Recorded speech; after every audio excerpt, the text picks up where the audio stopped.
Welcome to Wednesday Baseball on Comcast Sportsnet. It's brought to you by DraftKings. And tonight, the Cubs and the Indians continue their home-and-home set. Second of three. The Indians winning in Chicago 6-0 last night. Great to have you with us alongside Jim DeShays. I'm Len Casper. The Cubs here in Cleveland for the first time since 2006. Kyle Schwarber made his big league debut off the bench last night. He's going to get his first major league start tonight. Yeah, just a little over a year since Kyle Schwarber was the number 4 overall pick in the draft last June.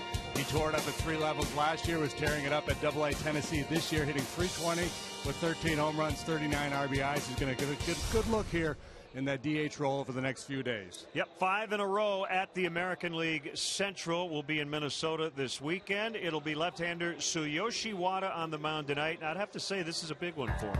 Yeah, you know, Joe Madden didn't say he's getting ready to pull the plug on Wada, but when you look at the numbers, obviously this is a very important start for Tsuyoshi. Got off to a great start. He didn't have any wins in his first 3 starts, but pitched well, had a .230 ERA. The last 2 times, things have not gone well for him. Joe wants to see him being a little bit more aggressive, attack the strike zone with his fastball.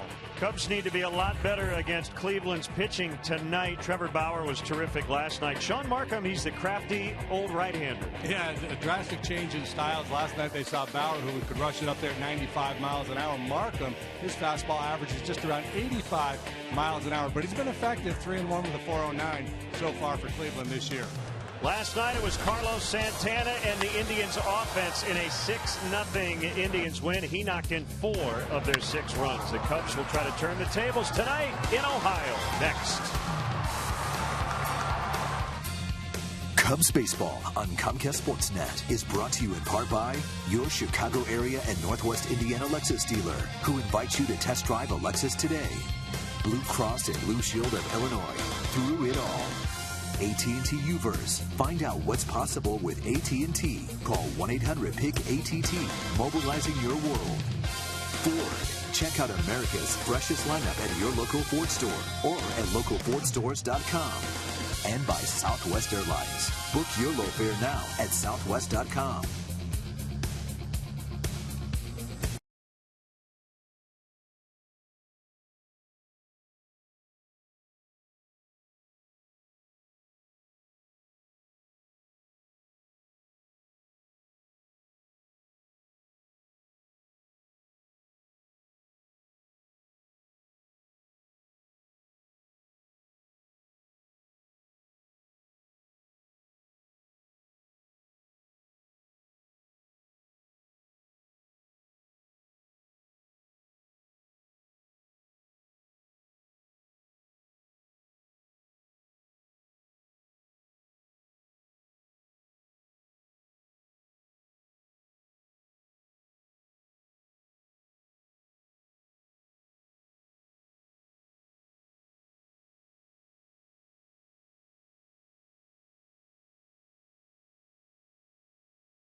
Beverage Depot will donate $100 to Make-A-Wish, Illinois.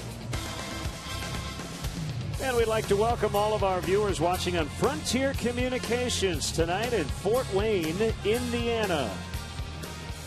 Warm, humid, overcast, but dry. And we see a lot of Cub fans here in Cleveland tonight. It's the first time in 9 seasons the Cubs have been here, and that was the Dusty Baker era.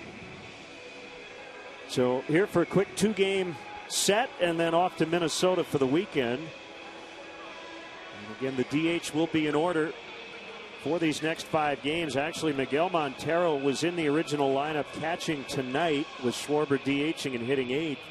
But some minor back stiffness for Miguel. So David Ross is going to catch and hit 8th, and that'll move Schwarber up a couple of spots in the Cubs order. Yeah, I don't think it's anything really too serious with Montero. If it were late in the season, in the middle of a pennant race, he would probably be in there, but just a little tight. So not a bad idea to shut him down and go to plan B. Sean Markham and the Indians now taking the field, and Markham will face the following Cubs Southwest starting lineup. Dexter Fowler in the leadoff spot. Anthony Rizzo trying to snap an 0 for 19. Chris Bryant, during a 12-game hitting streak, you see his numbers. The second time he's hit in 12 in a row already this season. Coghlan's going to clean up. Castro the shortstop. Schwarber his first major league start. Denorfia gets the nod in right. It's David Ross, the catcher, and Addison Russell, the second baseman, hitting 9. How about the Cleveland Indians defensively this evening? Mike Aviles gets the start in left. Brantley's the center fielder. Brandon Moss covers right. Urshela, Lindor, the rookie youngsters on the left side of the infield. Kipnis, Santana, second and first. Yan Gomes does the catching, and the Lexus starting pitcher for Cleveland tonight is a veteran, 33-year-old right-hander Sean Markham. 3-1 with a 4.09 ERA through 5 starts. He's also worked once out of the bullpen. Had not pitched much the last couple of seasons. Had thoracic outlet surgery on his right arm. And so far, he has pitched pretty well for the Indians. 4.09 ERA, 33 innings, 26 hits, 7 long ones. Same umpiring crew that we had in Chicago, and the crew chief Jerry Davis will put on the mask tonight. Randazzo, Little, and Cuzzy. Cuzzy with 2 ejections last night. Michael Bourne and Miguel Montero. We could have booked just one great big giant airplane and took both teams and the umpiring crew and cruising on over here. So it's the switch hitting Dexter Fowler against Sean Markham, and in there for a strike. That was a fastball to get us started. Urshela in on the grass at third. Everybody else is back. Of Markham, hitters will tell you he works beneath hitting speed. That fastball averaging 85 miles an hour. So obviously he relies on deception, movement, and location. He'll cut it, sink it. That's a good curveball and a good changeup. That was the cutter at 83, and it's 1-2 now, 71 degrees as we get started. Yeah, this is a big pitch for him. That cutter in on the lefties that sets up the changeup away. Had some solid years with Toronto and Milwaukee. Lifetime 61 and 47. Off the outside corner, it's 2-2. Rizzo and then Bryant to follow here in the first inning. Cubs all-time 7-8 versus Cleveland, dating back to '97.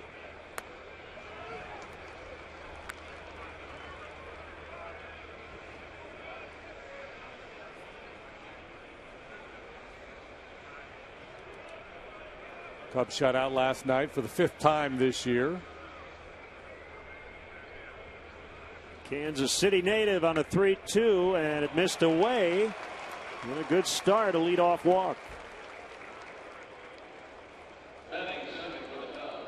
Terry Francona, 3rd year as the Indians manager. His dad played here. Tito, 1959 to 1964, was an all-star. In '61, Terry briefly Played for Cleveland in 1988. Worked in their front office as an advisor back in 2001. So here's Anthony Rizzo. That back foot, his toe basically on the chalk right near home plate. Really crowds the dish.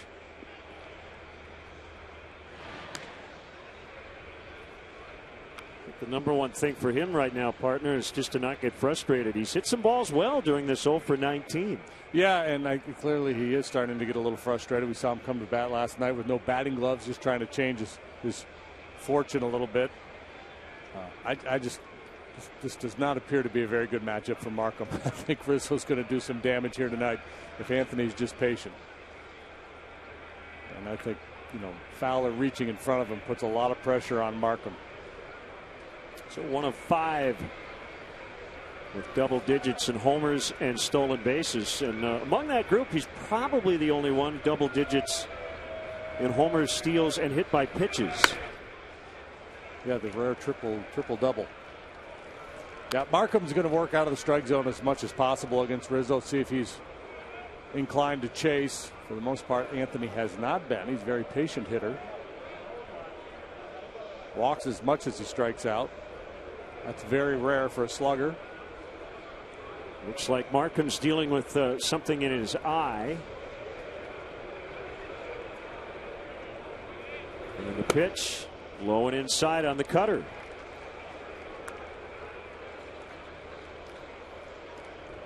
He will pitch Rizzo. He'll pitch a lot of these hitters backwards, but he'll be very cautious early and then feature some off-speed stuff in what are typically fastball counts. I wonder if he's got contact lenses or something. Drying up on him.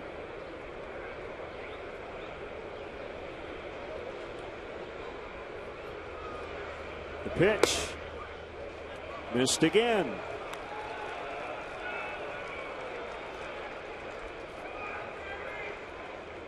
So 3-0 on Rizzo. Fowler walked to start the game. Yeah, and this is when we always make the point that it's the one time you can count on a fastball. I'm not even sure he's going to get a fastball here on 3-0. He got one 2-0, but I'm not sure he'll get one here. He did, and that ball was hit hard past Brandon Hyde.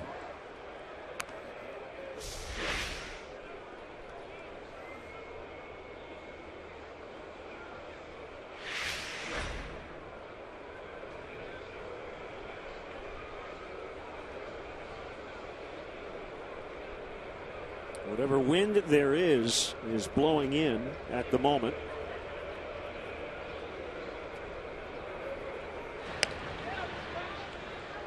No steals, 2 caught this year with Markham on the mound. With Markham on the mound. He's been good throughout his career, neutralizing the running game, and Yan Gomes is a real weapon behind the plate in terms of his throwing. Another check on Fowler. Dexter is 11 out of 15.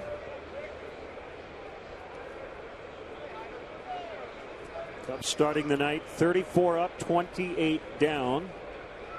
Third place in the NL Central, 8 back of St. Louis, 2 behind the Pirates for second. Line shot caught by Kipnis, double play as Fowler tried to freeze and he slipped. And Rizzo's bad luck continues. I was just about to utter, and he snaps the 0 for 19. Kipnis went up to get it, and heartbreak for Rizzo. All you can do is keep having good at-bats and hitting it hard. He smothered that one. Well, as I said, Fowler slipped, but he probably should have frozen a little earlier. It may not have mattered. Yeah, I think he was moving with the pitch. You can see the body language of Rizzo. His shoulder slump as if to say, come on, man. Well, the process was good, just the result wasn't. Now Bryant swings and misses.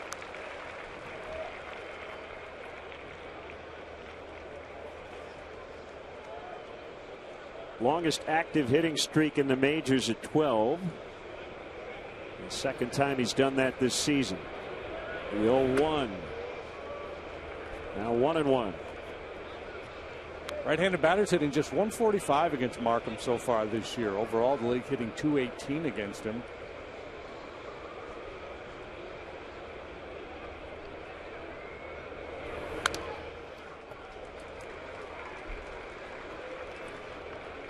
Tsuyoshi Wada hoping to go a lot deeper and pitch a lot better tonight than the last couple of times out.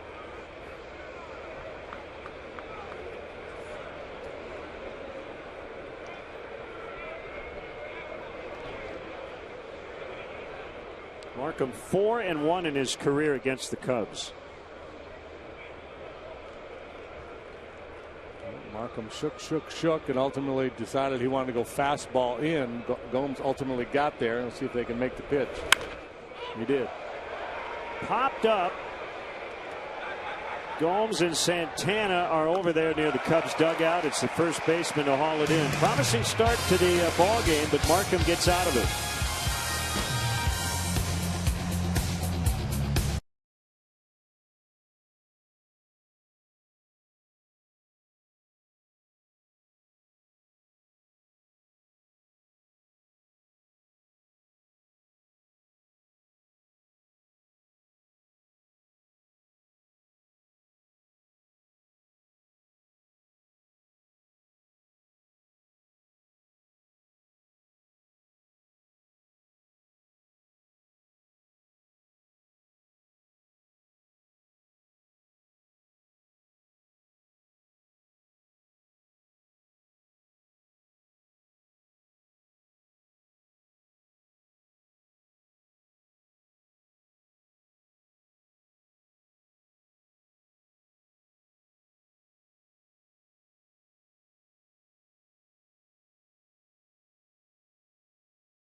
And let's check out the Indians Southwest starting lineup written out by Terry Francona. 6 runs on 9 hits in a shutout win last night at Wrigley Field. Jason Kipnis off to the best start of his career.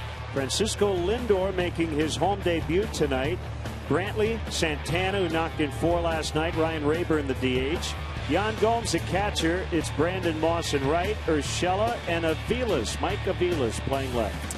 Offensively, the Cubs positioned this way this evening. Coughlin, Fowler, Denorfia, left, center, right. Infield, Bryant, Castro on the left side. Russell Rizzo right side. David Ross in for Montero behind the plate. Lexus pursuing perfection. Starting pitcher, Tsuyoshi Wada. 34-year-old lefty is ready to work, and he just about hit Kipnis, who comes in with a 20-game home hitting streak. As you check out the numbers for Wada. Now winless so far in 5 starts. A .484 earned run average. Like Markham, Tsuyoshi not going to light up the radar gun. Typically upper 80s with the fastball, slider, curve, and a change. The hunch here is that we'll see more of that tonight, more fastballs. Yeah, and Joe wants him to be aggressive. Like I said, he doesn't light up the radar gun. Doesn't mean he doesn't have a good fastball. There's some deception there. He's got kind of a quick arm stroke. And we see a lot of, when he's good, we see a lot of late swings on what appear to be very hittable fastballs. Like that. For strike 3.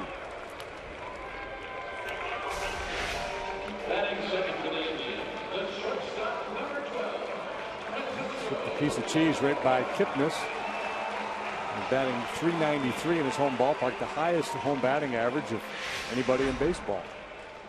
Nice hand for Francisco Lindor in his home debut. 3rd game and his 2nd start. Ball 1.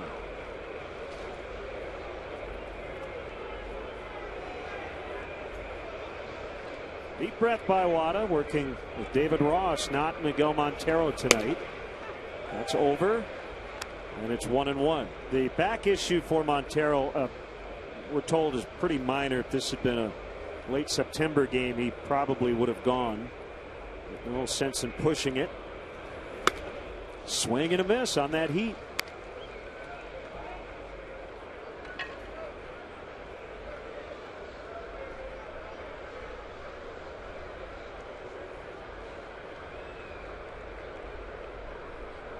Looks like they're going in with another fastball.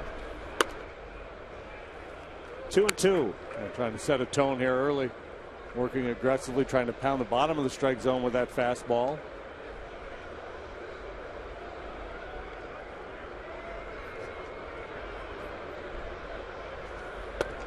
He got him. Maybe a little cutting action on that fastball. Took a little something off it at 86, and it ended up being right down the middle. Yeah, trying to go away, and just gets out around it a little bit and cuts right back out over the heart of the plate. So 2 outs, both on strikeouts, and it's Michael Brantley. And I'm wondering yesterday if there was an omen. Cubs got to hang with the Blackhawks in the Stanley Cup after the Hawks won the whole thing in the NHL. Get to the team hotel here last night in Cleveland, and the Golden State Warriors were celebrating an NBA World Championship. It's got to be significant, right? Some meaning, doesn't there? Yeah. We saw one of the Warrior players at about 2:30 in the morning when we checked in the hotel, still in uniform. Congrats to the Warriors, their first championship in 40 years.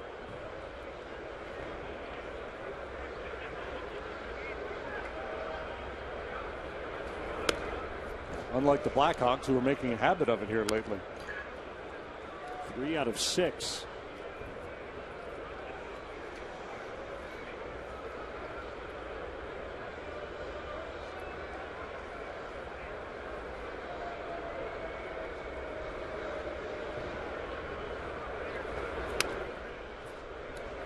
Wada thought that was strike 3. This is the second time that David Ross has been the starting catcher with Wada on the mound. Last time they paired together nicely. Wada worked 5 1/3 innings of 1-run baseball against the Nationals. We've seen a lot of that index finger here in the first inning. And Castro in front of Russell, unable to make the play. Brantley will get an infield hit.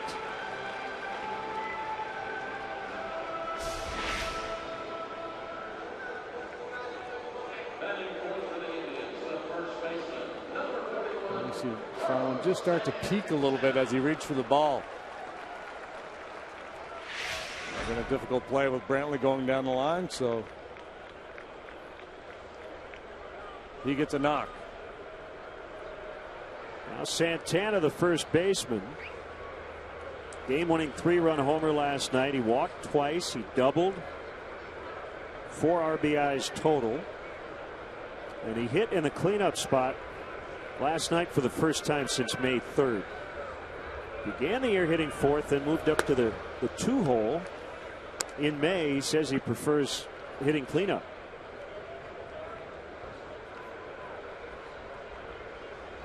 Eight home runs on the year for Santana. They've all come as a left-handed batter. This park has not played to the hitter's advantage this year in terms of home runs, but in terms of runs and run scoring, it has been an offensive park. And part of the reason may be that the Indians pitching staff has not been particularly good here at home. They're only 12-18 in their home ballpark this season. Yeah, much higher ERA here in their home park than they've had on the road. There's the breakdown on Santana, the switch hitter. A different guy from this side of the plate. Be a little more aggressive with him. He's up there sitting on a cookie here, 3-0. The Indians team ERA is a full run lower on the road than at home. I always thought this was a great hitter's ballpark. Haven't been here much in recent years. Perhaps my memory colored a little bit by the fact that I pitched here against some of those Indians teams in the 90s. And my goodness, they turned the Grand Canyon into a good hitter's park. American League leading 49th walk for Santana.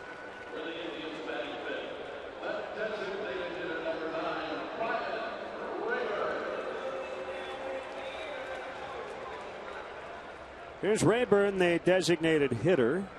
We will not see Nick Swisher this week. He is on the DL.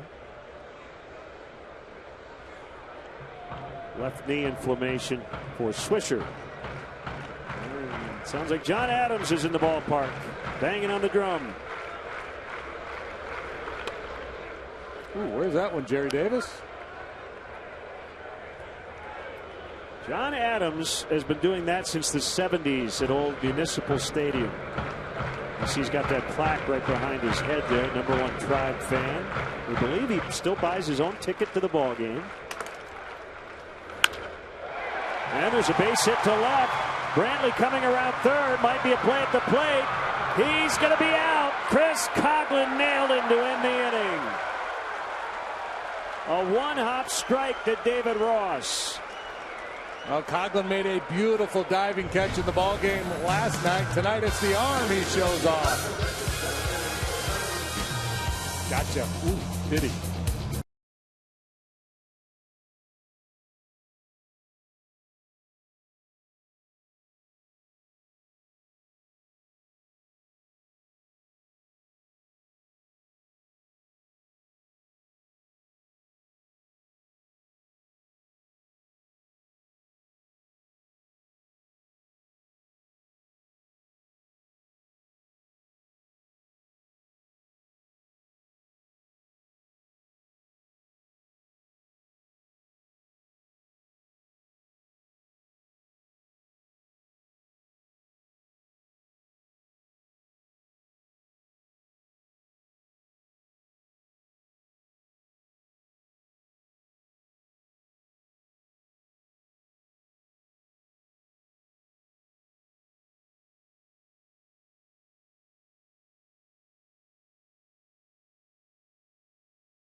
Let's check out our Xfinity high-speed action. Chris Coghlan, textbook. Got there in a hurry. That was the key, and didn't try to overthrow. Just a good, solid one-hop throw home. David Ross applies the tag on the lead leg. No soup for you.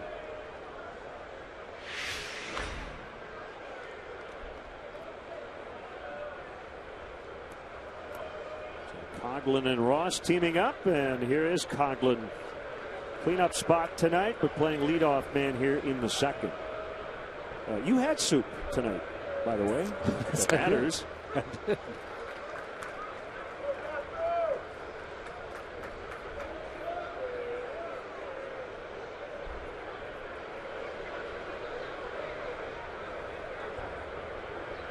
comes Markham to the plate. Backdoor cutter is outside for a ball. Jerry Davis is a good umpire. He's a pretty tight umpire. Really forces you to throw it over the plate. And both these guys finesse pitchers. Could be a tough night for them because of that. 3 Indian players in the area. Nobody gets it. They've got that rubberized crack. And Brandon Monster said I should have had it. Yep. Santana peels off. Kipnis slams on the brakes. Moss didn't realize he had enough room to take another step or two.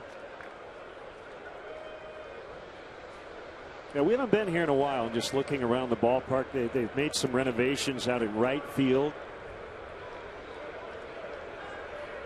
reconfigured the upper deck, added some food areas there in that corner, moved the bullpens. 1-2 is outside, and as I mentioned, they've got the kind of that rubberized track behind home plate, and it goes all the way out to where the ball boys sit. And then you've got the dirt track around the outfield.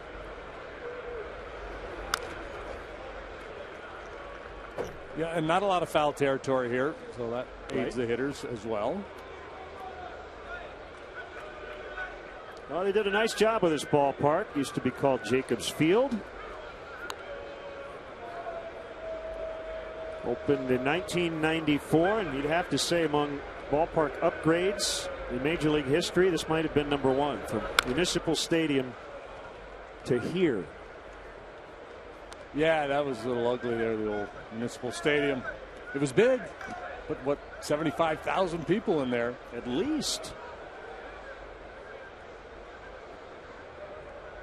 They at one time had the record for consecutive sellouts here at this ballpark, 455. Red Sox would break that record about 7 years later. They did retire the number 455, by the way, in case any future Cleveland Indian player wanted to wear it. Somebody could be 45.5. I suppose so. And this franchise was a charter member of the American League back in 1901. They were known then as the Blues. Champions in 1920 and 1948. They have had the second longest World Series championship drought to the Cubs. And it's kind of hard to believe that they did not win the World Series during that great stretch in the mid to late 90s. Braves got them once in the Marlins, correct? Yeah, 95 to 01. They won 6 out of 7 division titles.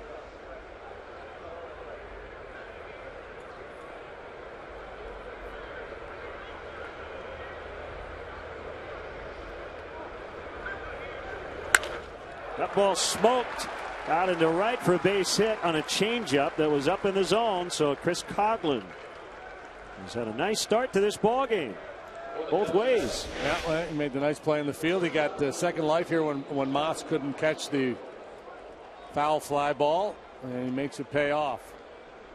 Solid single for Coghlan. Cubs put the leadoff man on base for the second consecutive inning. Might see Joe try to make some things happen here with Starlin Castro up and a man on. Kyle Schwarber is on deck.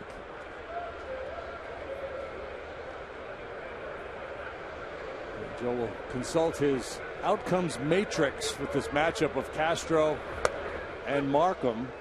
And if he feels like there's a real good chance there'll be a ground ball here, he'll likely put a play on. Less likely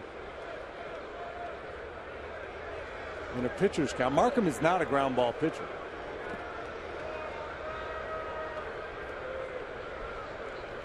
But Castro is an extreme ground ball hitter. He gets the ball on the ground as much as just about anybody in the league.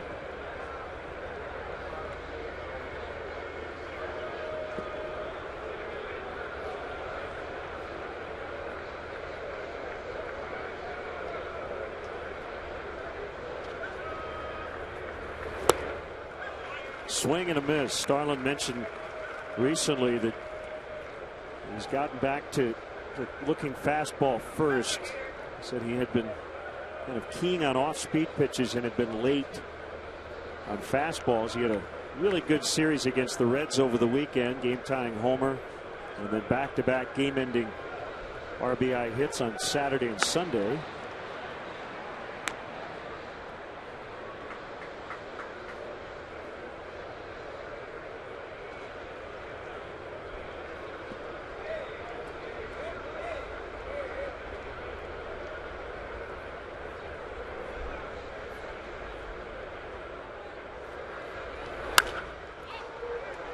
Pops it up, shallow right. It's Kipnis, the second baseman, for the first out.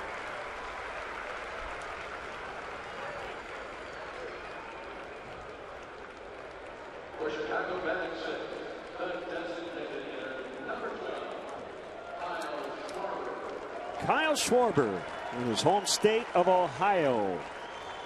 From Middletown, Ohio, closer to Cincinnati than here, and grew up a Reds fan.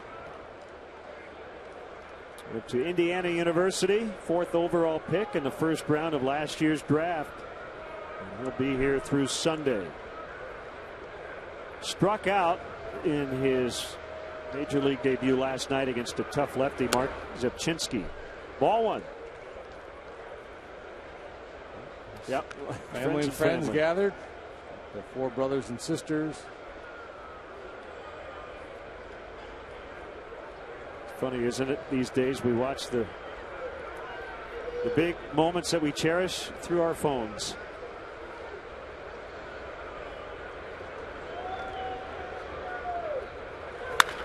Look out. Brandon Hyde. Gotta play a step deeper down there.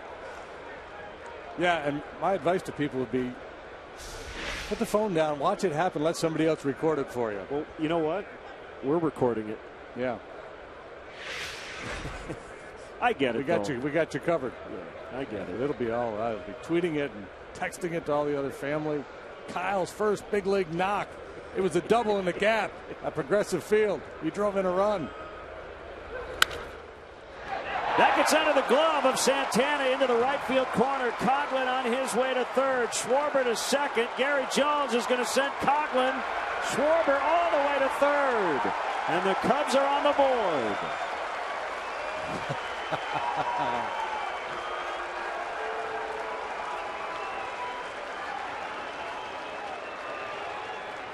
Now the question is it a triple? They gave him a hit.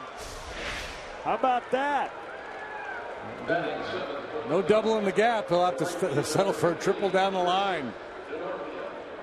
That's, of the 4 possibilities of the first hit, probably the last one we would have picked, which makes it even better.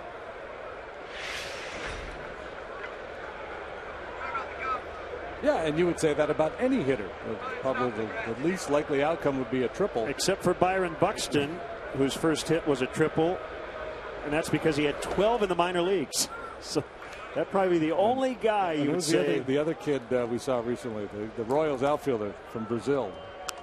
Like 5 triples or something like that. Paulo Orlando. Yeah. But the thing about Schwarber, he's kind of got that bulky nose guard kind of body. But he's very athletic. He moves well.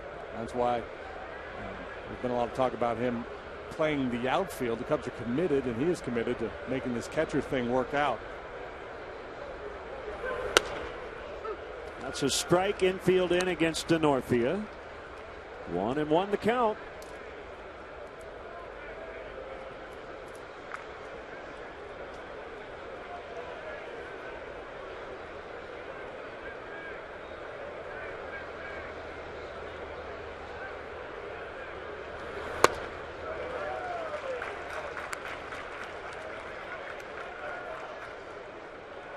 Markham really likes that pitch, that cutter. It's a little deeper than, the cutter. He'll throw it a little bit more on plane to the left-handed hitters and elevate it some. This is more of a slider. He calls it a cutter, but it looks like a slider down on the way to the righties. Big pitch for him. Pulled into the left field corner. Schwarber will trot home. Denorfia on his way to second. And it's 2-0. Single, triple, double here in the second.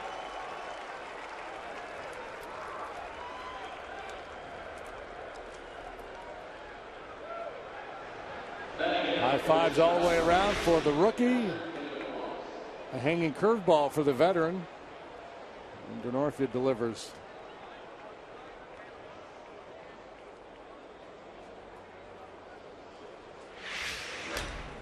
So here comes David Ross. Cubs with a chance to hit for the cycle here in the second. Someone to knocking it out of the ballpark. David Ross looking for his first home run of the year. And he shows bunt. That goes against the script. We're looking for a homer, David. He's just setting him up. Got that foot-high wall in left. 325 down that line. A little bit of a lower wall in right. Also 325 at the pole. 400 straightaway center. 370 to the alley in left. 375 to the gap in right. How about this as we check out our lows never stop improving. First game against the Royals, Tigers, and Indians. The Cubs kind of drubbed this year, 22-4 being outscored. But game two, a much different scenario, including that blowout win at Detroit last week. Yeah, that followed a 6-0 shutout at the hands of the Tigers. The Cubs scored 12 the next night. They were shut out 6-0 last night. Joe Madden said last night after the ball game, seems every time we have a day off we get beat 6-0 the next day.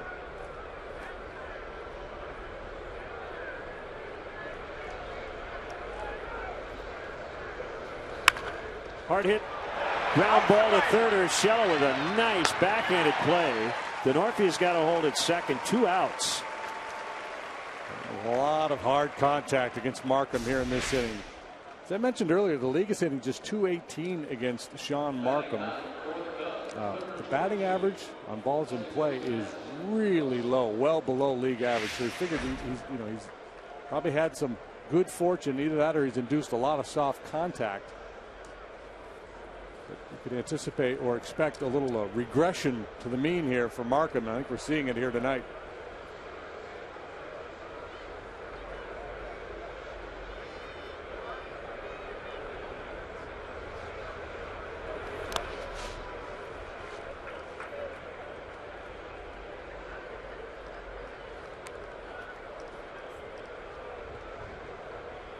Some early run support for Tsuyoshi Wada.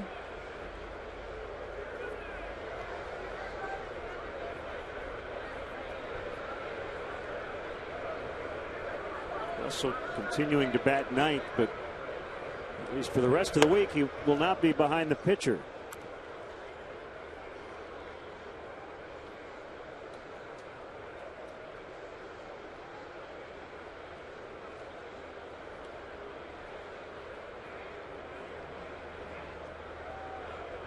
Hitters count here.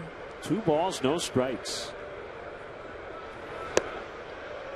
So if I had to pick an adjective to describe Addison Russell in terms of just being around him in the clubhouse, would earnest be a good word? Yeah, with earnest. Certainly he's serious about his craft. He's quiet, but swing and a miss. I know you were talking to him about Francisco Lindor, and you kind of were joking around with him, and he was trying to help you out. And you said, "I'm just." Yeah, he's such a young guy. Because Lindor's from Florida as well, and I asked him, "Did you know Lindor as a kid?" He said, "Well, I played in futures games with him as a minor leaguer." I said, "No, but as a kid, did you know him?" He said, "No." He was a year ahead of me. We played on the same select team or travel team, but a year apart. So same organization, but they weren't together. Deep left, that ball hooking. It is gone. 2-run homer. Addison Russell. Well, there's your second inning cycle. Single, triple, double, long ball. As the Cubs continue to make a lot of noise here against Sean Markham.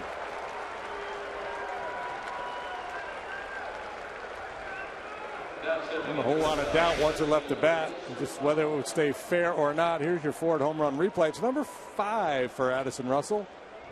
Pretty earnest swing. That was the importance of being earnest. Bring out the pitching coach, Mickey Callaway.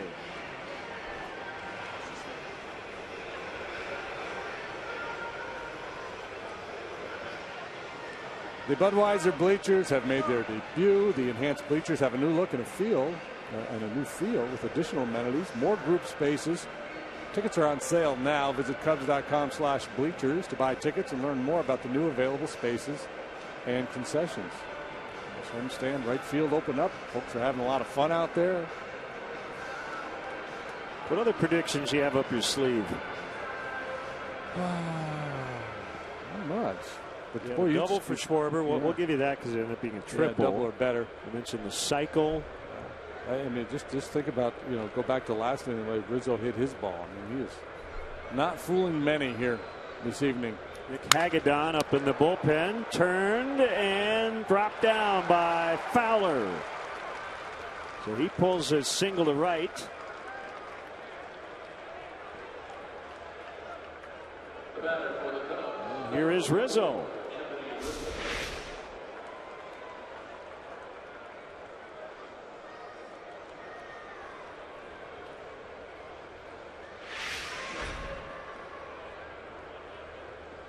Lined into a double play in the first inning.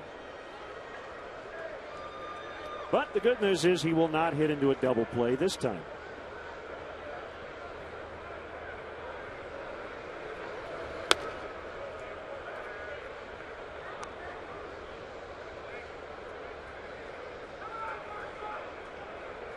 The old cliche is momentum is tomorrow night's starting pitcher, and you're usually referring to your own club, but sometimes momentum can be the other club's starting pitcher. If you run into guys having an off night, you turn your fortunes in a hurry.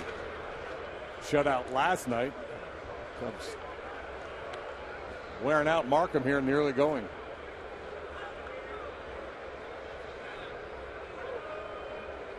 Brad Mills, the bench coach,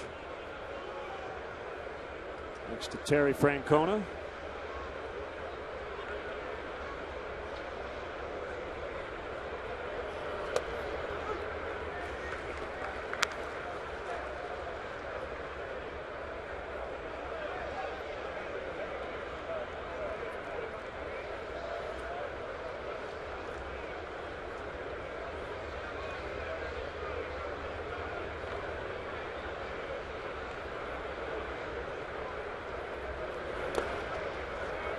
Down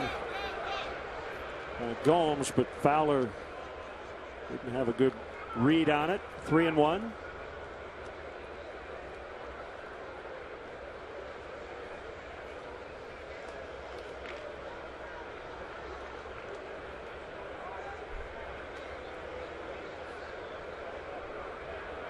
Not likely, but by staying at first base, maybe Rizzo gets something to hit here. First base open. Definitely not. High in the air to right. Way back there. It will go. The offer is gone. It's a 2-run blast.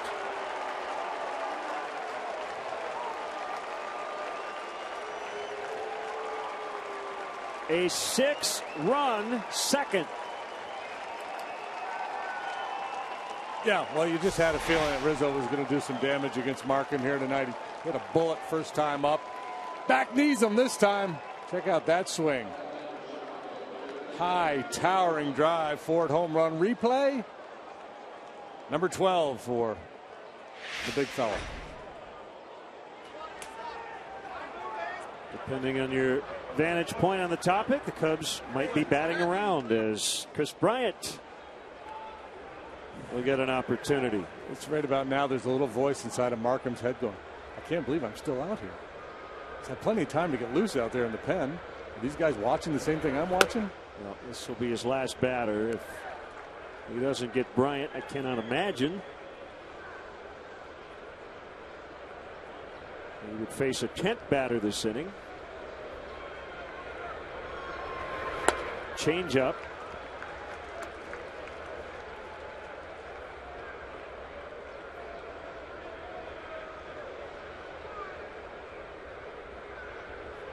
He's working hard. He's thrown a lot of pitches in this inning. It's a crazy game, isn't it? 7 shutout last time he took the mound. Yeah, it was really good. It was against the Seattle Mariners in this ballpark.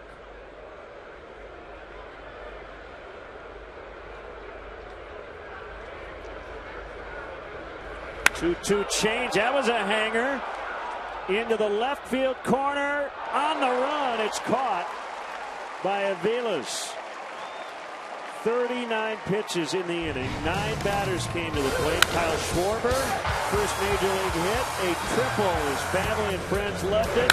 Russell and Rizzo also homered, and it's 6-0 Cubs.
We probably need about 6 boxes or 7, like Hollywood Squares or the Brady Bunch with that inning.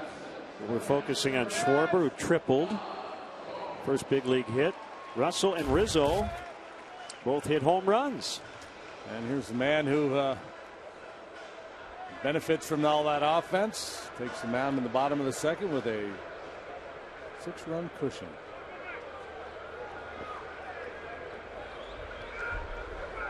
Gomes, Ross, Urshela.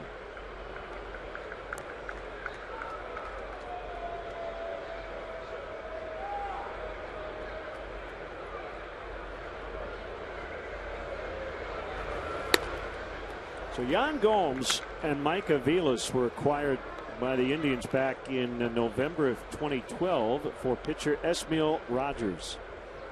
Pretty good deal for the Indians. Yeah, Gomes, the Silver Slugger winner, is the best offensive catcher in the American League last year. He had 21 home runs.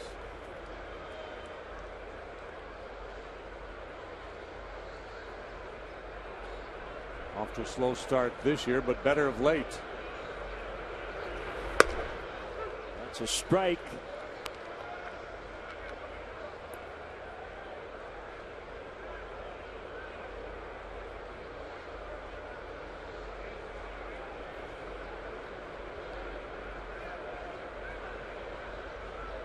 From the third base side of the rubber. Inner third. 2-2.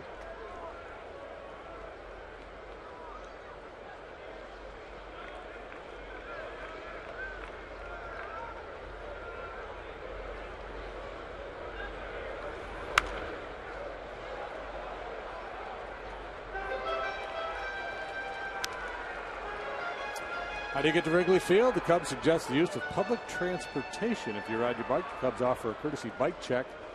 Eric Clark and Addison. And if you drive your car, the Cubs provide free parking and shuttle service on night and weekend games from 3900 North Rockwell. Cubs.com for details.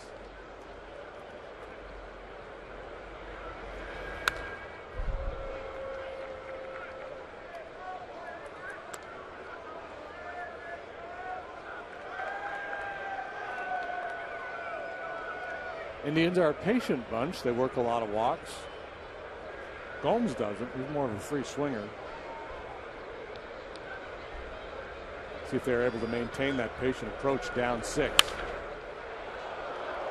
Foul, just foul by about a foot.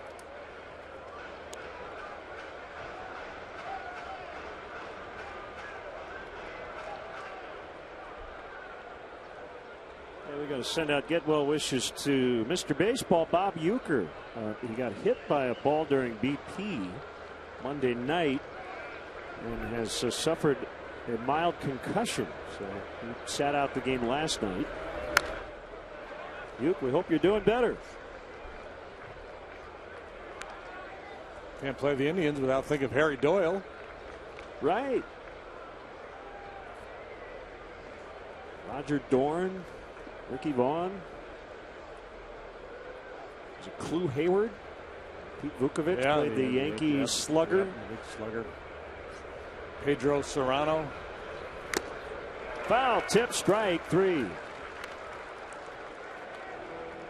Third punch out for Dr. K.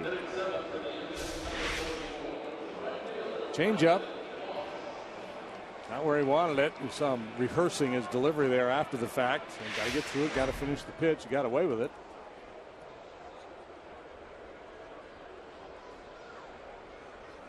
Now Moss, the right fielder. 26 extra base hits. Puts him in the top 10 in the American League.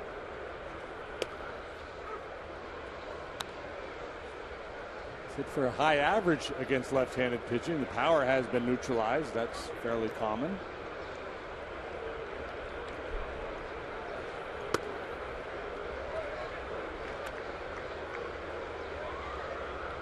Earlier this month in Kansas City, Moss hit his 100th career home run, and the Indians bullpen guys grabbed the ball and they sent Moss a ransom note.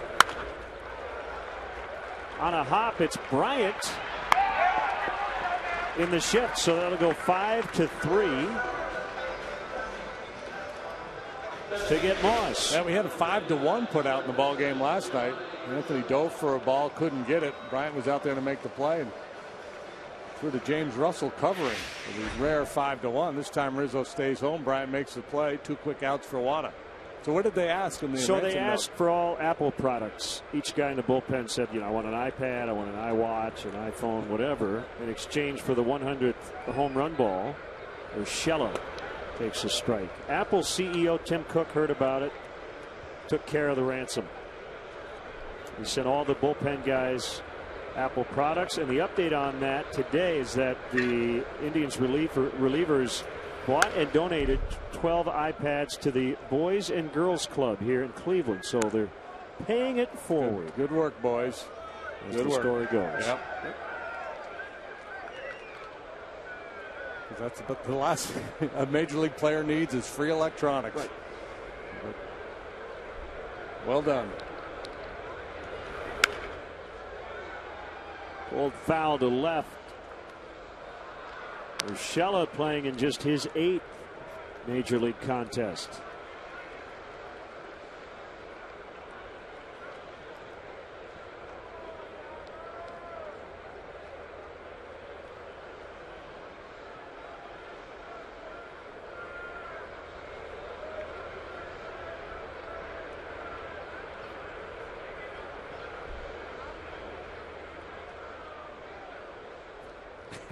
Ross went through every sign almost, I think, twice, and couldn't get Wada to say yes to any of them, so they'll start over. Okay, fastball.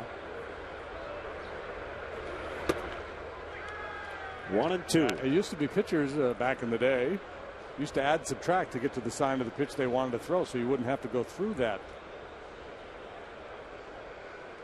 whole sequence of signs. Shake, shake, shake. Ooh, little Casey and the Sunshine Band there. I like it. So how would the pitcher do that? Well, so say you wanted to throw a curveball, and the catcher put down a 1 for a fastball. Instead of shaking, you just take your glove and swipe your chest. And usually you add it on top and subtract it on. So swipe the chest to add 1, swipe the leg to subtract 1. Adding 1, you're going up to a 2 to a curveball.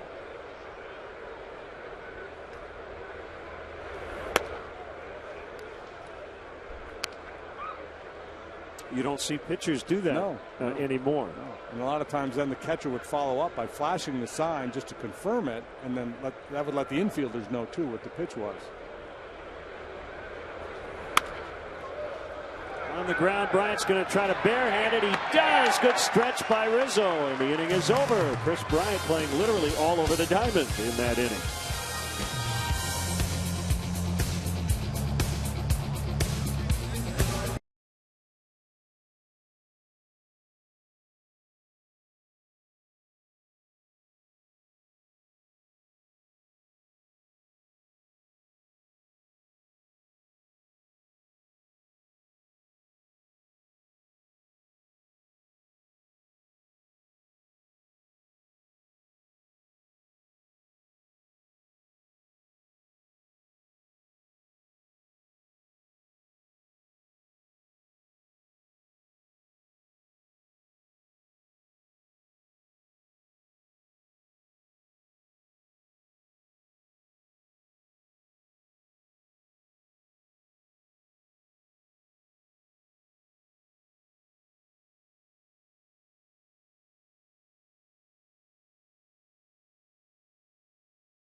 DraftKings. Play daily fantasy baseball on DraftKings for free using promo code ShySox.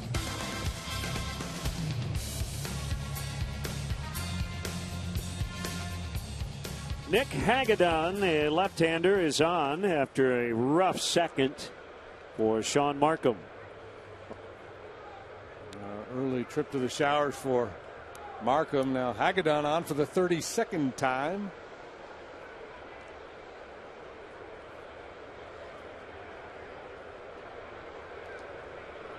One of two lefties out there in the bullpen. Szydzinski, we saw him last night.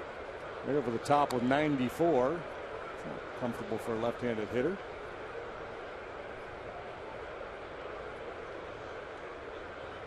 So we'll throw a cut fastball and a slider. 6'5", 230. And a foul strike to Coghlan, 1-1. Born in Sandpoint, Idaho. Went to high school in Sumner, Washington, and then the University of Washington. Drafted by the Red Sox, 55th overall, 2007. 2009, he came to Cleveland. The Victor Martinez deal. Buzzes his tower at 94. Little different look here. You had Markham, the righty, throwing all that soft stuff up there. And now here comes a hard throwing lefty.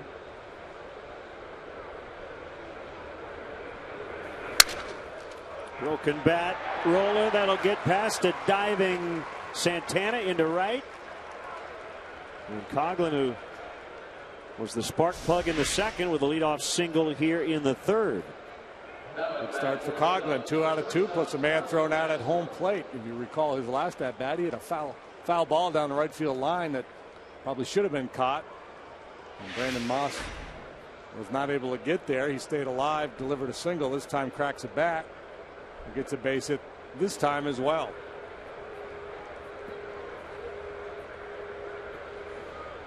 Sure, Joe Madden, John Maley down there in the dugout telling their hitters, hey boys, keep pressing, don't relax. A lot of baseball yet to play.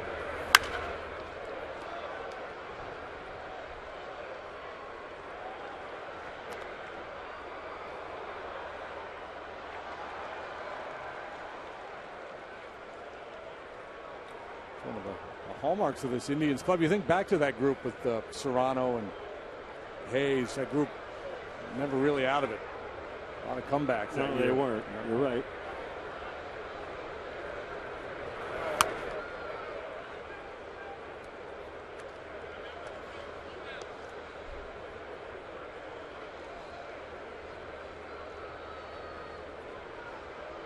(6-0) Cleveland last night in Chicago. It's the Cubs 6 and the Indians nothing early tonight here in Cleveland.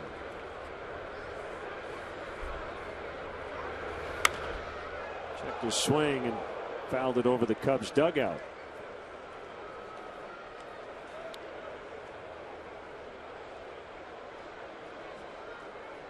One more here tomorrow night. Jason Hamill will go for the Cubs. Danny Salazar, big strikeout pitcher, he'll go for the Tribe.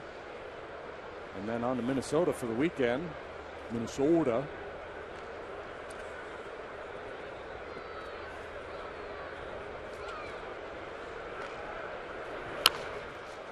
Tapper. Hagedorn will not have a play. Infield hit. Starlin Castro. Yeah, I don't know if it would have mattered, but at that point he probably should have left that ball alone. Starlin couldn't have rolled it out there any better. A nice quick break off the mound, but just right tight to the line there, and it looked like it was starting to drift foul. I'm guessing, I couldn't tell, but I'm guessing Gomes was telling him to let it go.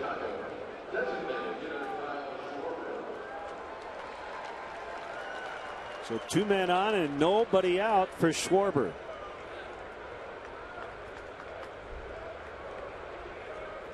Sitting in on all the advanced meetings, pitchers and the catchers. Suppose he could catch a little bit this week. He caught the 9th inning last night, but his main job will be to DH. Yeah, I think. Oh my! Lined into right and a base hit. Coughlin around third. The throw to the plate cut off. Schwarber's 2 for 2. Right, you get one chance to make a first impression, and he's making one fine first impression.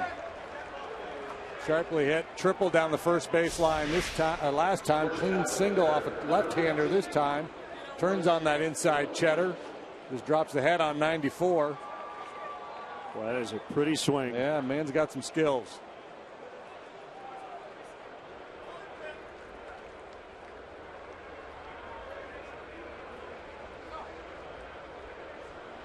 Life is good for the Schwarbers and friends. Not so much for the Indians bullpen. This could be a long night for them. That's Ryan Webb. 7-0. 3 straight hits to start this inning, and low on Denorfia.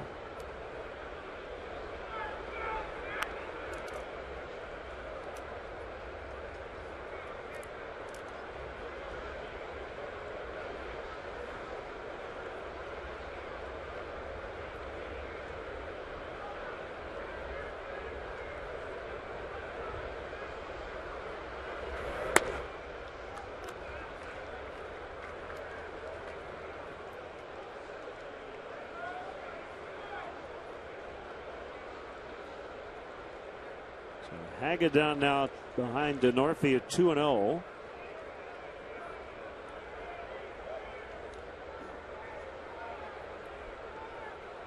We saw 3 position players pitch in the big leagues in blowouts last night. I'm saying it'll happen tonight, but the Indians are going to go to their 3rd pitcher, and we're only in the 3rd inning.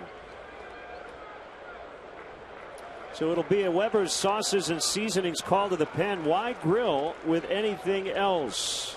7-0 Cubs in the 3rd.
They continue to borrow power forwards. We saw 6'5" lefty Hagedorn. Now 6'6", 245 Ryan Webb, a right-hander. Webb's got good numbers. 2.41 ERA. League hits 182 against him. He's on 1 home run in 18 2/3.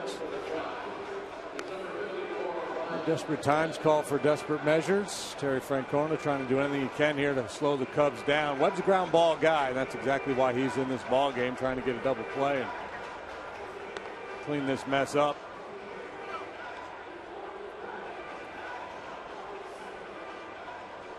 Make sure you follow Patrick Mooney, our Cubs insider, all season long on Comcast Sportsnet. Brought to you by Nationwide agent Jeff Vukovich. You can visit Jeff at jeffbook.com. Nationwide is on your side, and we'll chat with Patrick tomorrow night.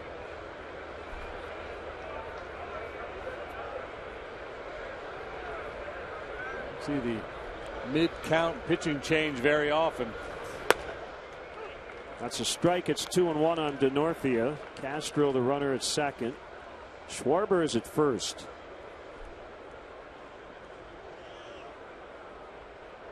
Denorfia making his 10th start of the year. 34 years old. First season with the Cubs. And he's been healthy. He's been very good. A couple of DL stints due to a strained hamstring. 3-1.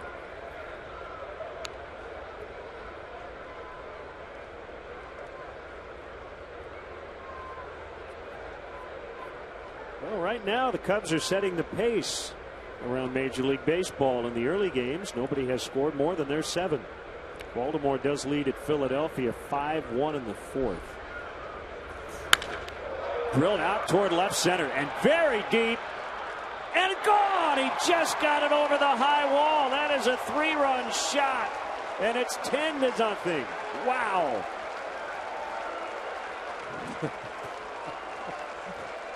Wow is right. My goodness. That's his first as a Cub. Well, the Cubs hit for the cycle in the 2nd inning. Denorfia halfway there now himself, doubling a home run. This is a good pitch. Webb with a sinker off the plate inside. A ground ball pitcher. Denorfia hits the ball on the ground a lot, but he gets the hands pulled in and gets that sinker elevated and out of here. That's the Ford home run replay. 3rd time the Cubs have gone deep here tonight. Well, it is starting to look like we might see a position player pitch tonight, because the Indians bullpen has a lot of outs to cover, and they're down 10-0. And some people on Twitter scoffed at you last night, saying, what if a manager had the option of just saying, we're done? Yeah. Terry Francona might use that chip. That same thing right here. David Ross, deep to left. Right at the base of the wall. Aviles is going to keep Ross to a single as he got about halfway to second, and certainly in a 10-0 game you don't want to. Yeah, he almost forgot to rub his helmet. Push it. Remember that. Well, discretion, the better part of valor there as well. You hit a ball off the wall, you think it should be a double, but when you don't run all that well and it gets out there in a hurry and is well played, the smart play regardless of the score is probably the slam on the brakes there.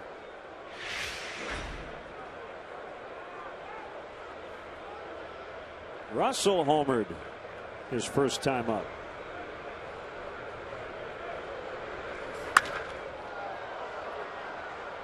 Should be easy for Moss. That is the first out after 5 consecutive hits to begin the inning. Sarcasm alive and well here at Progressive Field. It used to be the Jake, right? Jacobs Field when it first opened.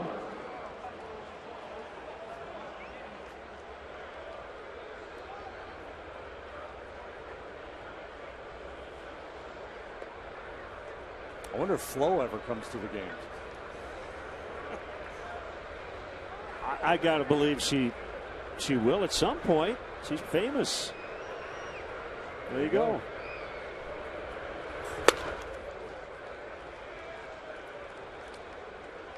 She's all over the place.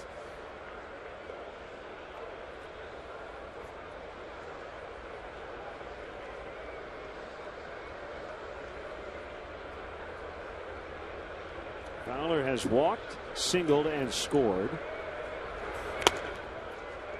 Foul tip, strike 2. So the only Cub without a hit is Bryant.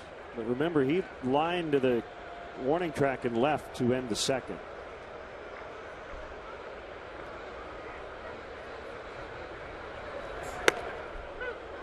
Called, strike 3.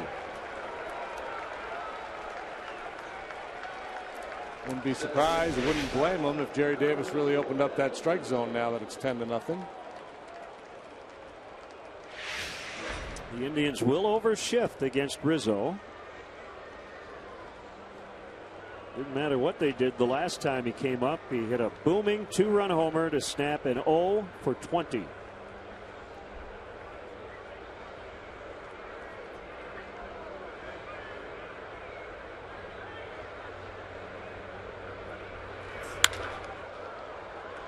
Moss coming on. He's got to play it on a bounce, and it gets by him. Ross to third. Gary Jones is going to hold him. A double for Rizzo. There haven't been any errors charged in this ball game, but there's been some sloppy plays, some plays that certainly could have been made and probably should have been made, including this one here by Moss. I'm not saying he should have caught it on the fly, but should have been able to hold Rizzo to a single there. So give him 20 doubles on the year. And he's halfway to a cycle.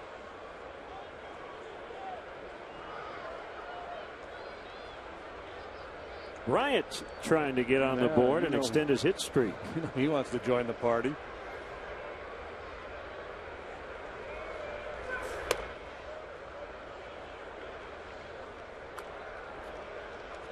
This offense has been relentless tonight.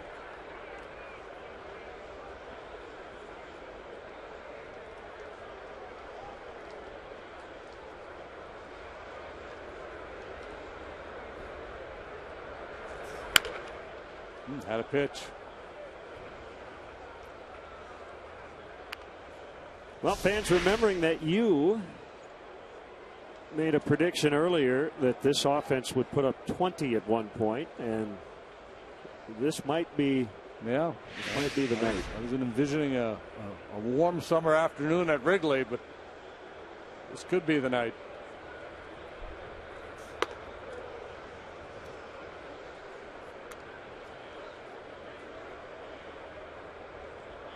This is more like Bears Browns.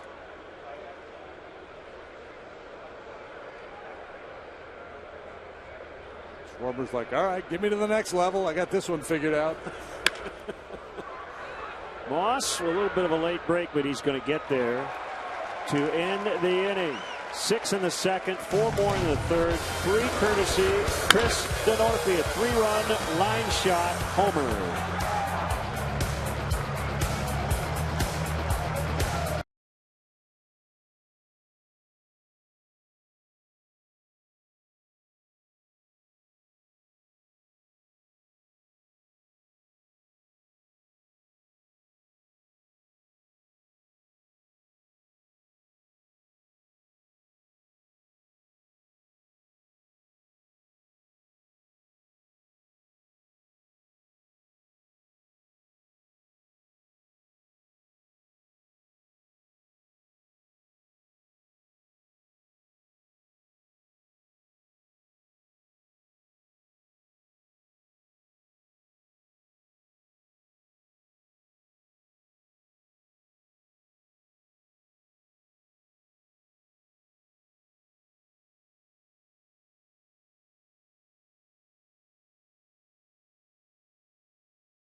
Beer Money, sponsored by Coors Light, Chicago's most popular game show where fans test their knowledge on trivia and try to win big. Beer Money, Sunday at 7 on Comcast Sportsnet. Cubs made a roster move before the game. Zach Rosscup just could not get loose last night. He's got left shoulder inflammation. He goes to the DL. Yoervis Medina who was acquired from Seattle in May in the Wellington Castillo trade, is now a part of the bullpen. Talking to reporters before the game, Joe Madden said he would look for an opportunity early to get Medina into the ball game, so a pretty good chance he'll work here tonight. Mike Aviles batting for the first time. There's Medina. Fowler, Rizzo, and Bryant have already hit 3 times each.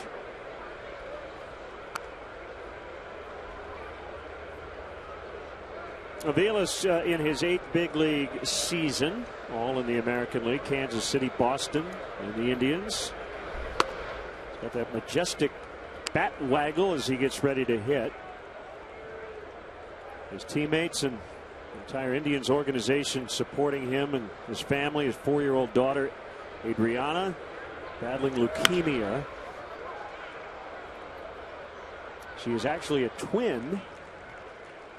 And Aviles' teammates have shaved their heads in support of Adriana. Even club owner Paul Dolan got into the spirit recently. So it's been a trying time for Mike Aviles. I heard she's doing well, but going through some chemo.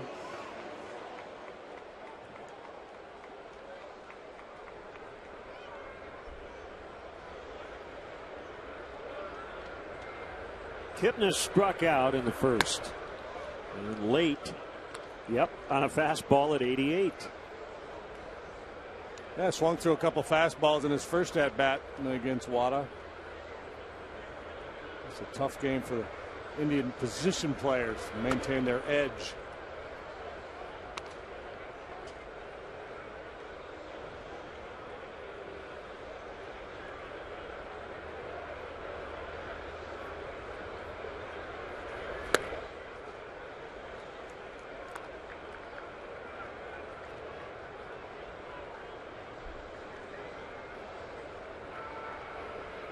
Pitch like it's a 3-0 ball game. And just start throwing fastballs over the heart of the plate.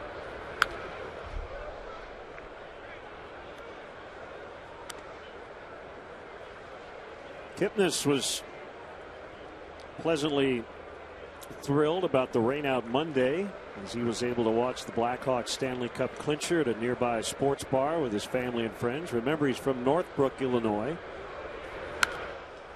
And he joined in on the celebration outside on packed streets of Wrigleyville.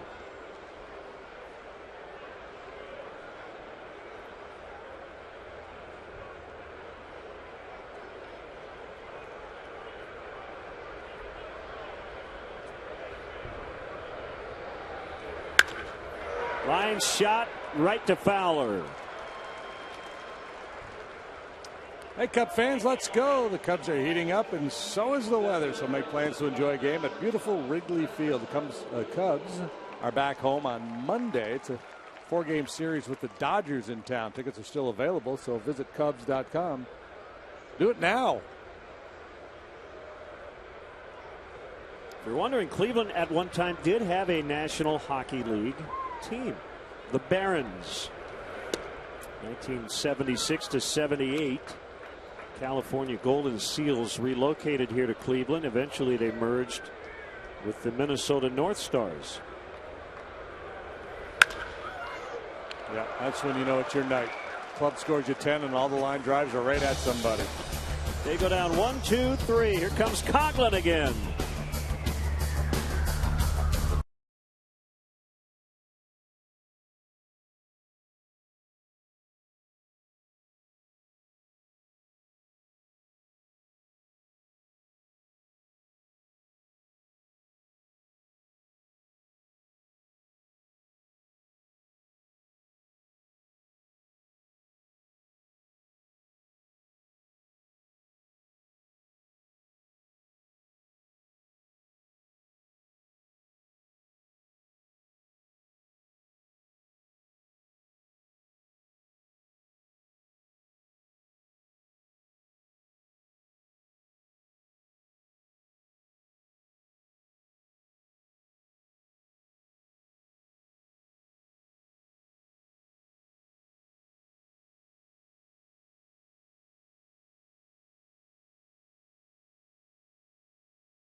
is brought to you by DraftKings. Play daily fantasy baseball on DraftKings for free using promo code Northside. On the shores of Lake Erie, and it's been a busy night on the scorecard. In the Cubs offensive section, not so much for the Indians. Chris Coughlin keeps leading off innings with hits, and Chris Bryant keeps making the final out. But that's okay because it's 10-0. They haven't really needed Bryant's offensive contributions tonight. It is ironic, though, isn't it, that the guy who has the hitting streak is hitless so far. Somebody has to make the outs. Somebody's got to make the outs.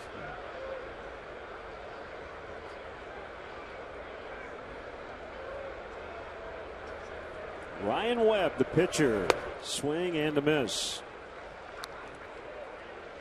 Changed him up. Yeah, that sinker changeup combination from Webb can be very effective coming out of that identical arm slot. Similar action on the pitch, but significantly slower. Sinker gets ground balls, the changeup gets ground balls, and swings and misses.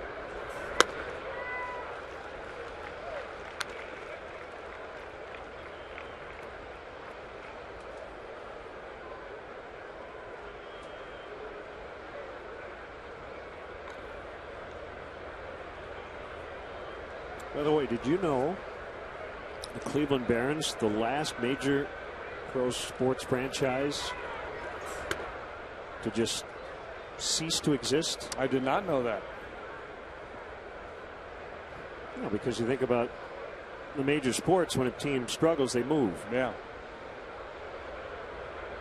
They just went away. As we said, essentially merged with the North Stars. The North Stars survived, the Barons did not.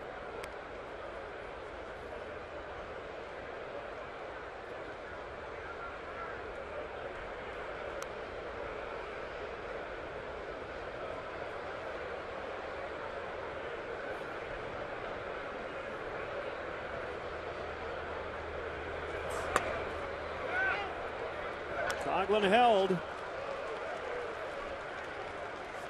The Budweiser Bleacher Suite is back and available to host your next group events. With features that include a sports bar atmosphere, TVs, high top tables, and a great view. It's a one-of-a-kind Wrigley Field experience. The suite can hold up to 100 and includes food, drinks, and parking. To book the Budweiser Bleacher Suite, call 773-404-4200, or you can log on to Cubs.com/suites. I'm feeling a strange sense of deja vu. Leadoff man on. Here's Castro.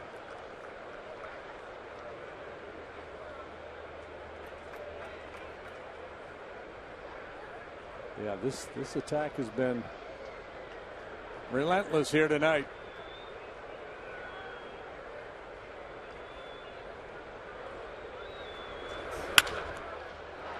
On a hop, little drop there by Lindor, and as a result, they can't turn two.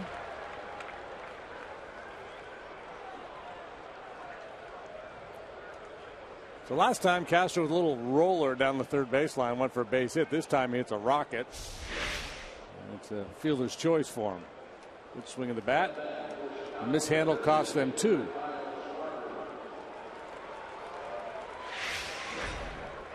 And here comes Kyle Schwarber again.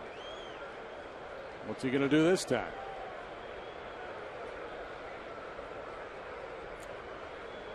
RBI triple and a run in the second. RBI single and a run in the third. And a strike called.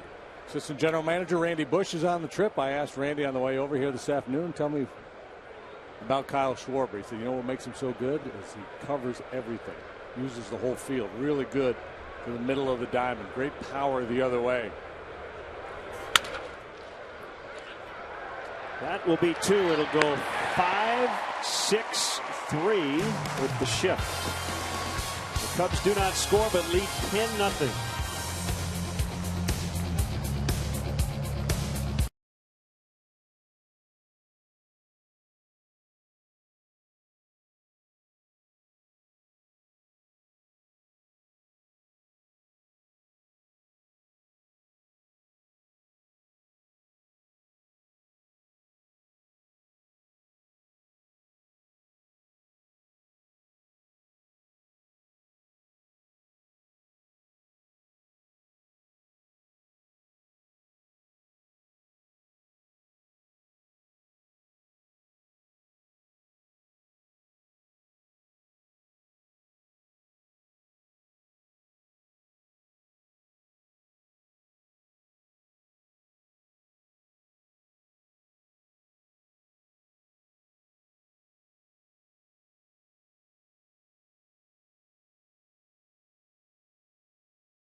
be the matchup.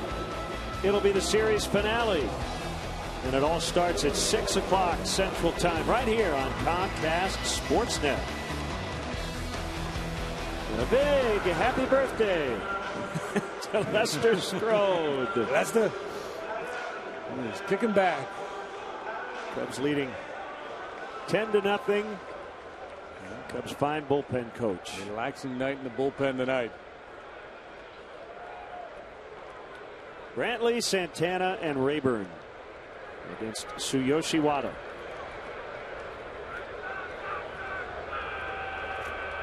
The Indians almost had a lead in this game. Brantley was thrown out at the plate to end the first inning by Chris Coughlin.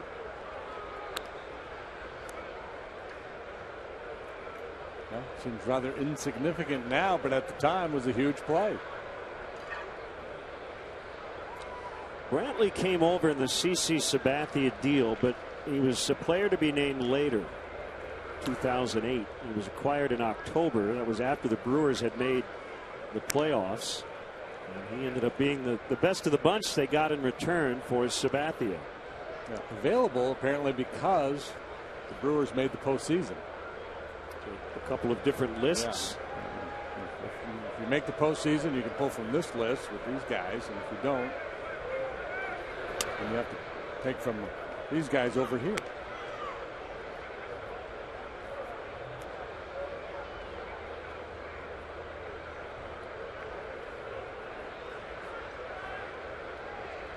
The left-hander on a 2-1 misses the outside.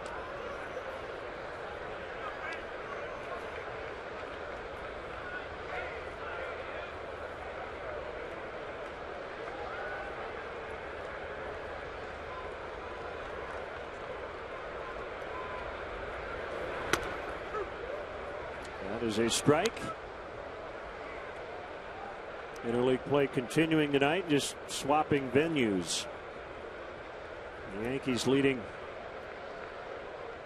the Miami Marlins in the Bronx 1-0. They're in the bottom of the fifth. No hits for the Marlins against Michael Pineda. Fowler gets to the spot. Long running catch to get Brantley. A nice read on that one by Dexter Fowler. Sometimes a difficult read for a center fielder. Didn't have an angle. Sprinted straight back. Peek back over the shoulder. Well done.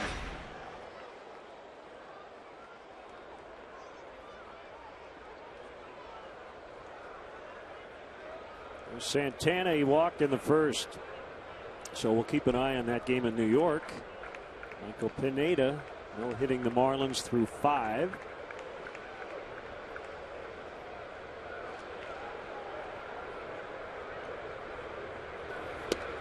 The White Sox trailing early at home against the Pirates 3-0. Pittsburgh wasn't new with 3 straight shutouts. 5 of 6. 5 of 6 right? During their winning streak. Yeah.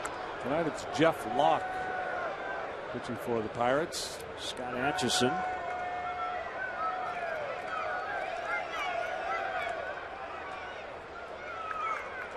John Danks for the Sox tonight.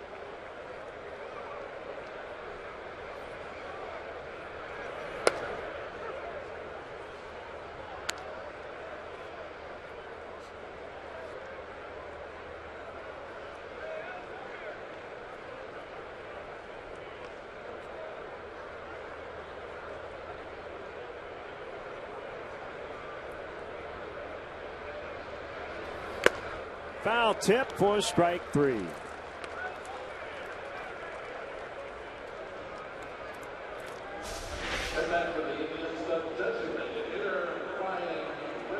Walked him last time, but this time got the jump on him and finished him off with that sneaky heater.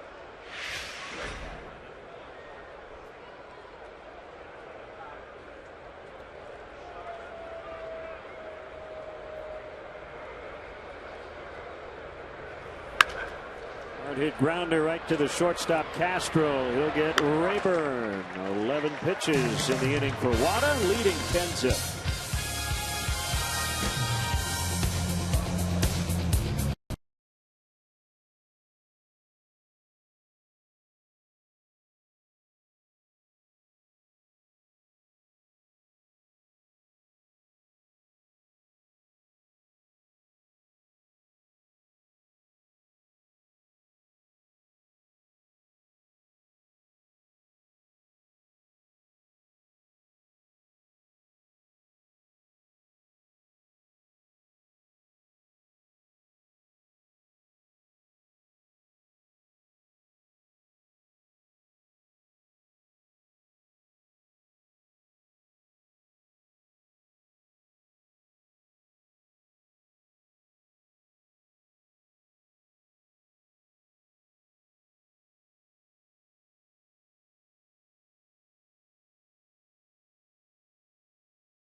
7 a.m. relive the aftermath of Game 6 with Blackhawks post-game live. Then at 9, join our team for special live coverage of the 2015 Blackhawks Stanley Cup Parade and Rally presented by your Chevy dealers.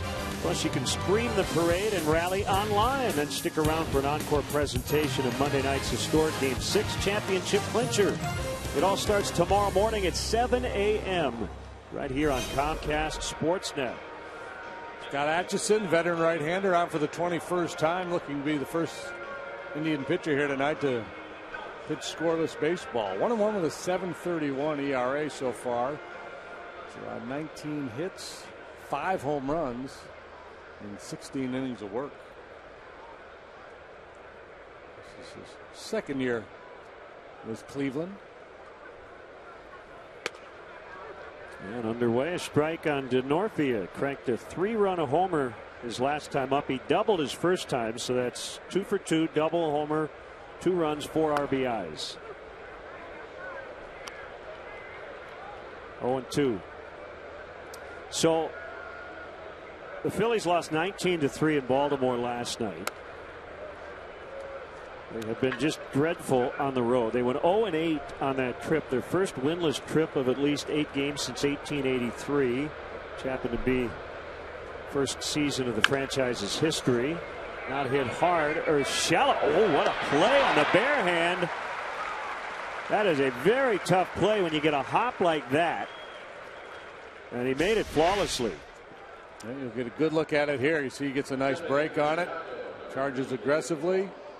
Almost didn't secure the baseball, but there's been a significant improvement on the left side of this Cleveland infield by calling up these youngsters, Urshela and Lindor. So Jeff Francoeur threw 48 pitches in their 19-3 loss in Baltimore. Did you hear what happened? By the bullpen phone? They tried to call the bullpen to get somebody up, and the phone was off the hook. Probably the guys in the pen took it off the hook. Hey, hang with them. We're done. We got nothing left down here. Pitching coach Bob McClure at one point was waving a white towel to get their attention. Very embarrassing situation. Ruben Amaro Jr., the GM, said, quote, "It's a mishap that can happen but can never happen again. It's been taken care of. It's not our greatest moment, but it's been addressed."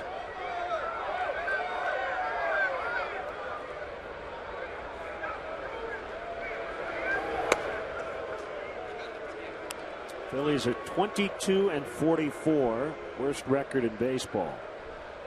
7-28 on the road. Well, the thing is, they were outscored on this last 0-8 trip, 51-14. So just almost not even competitive.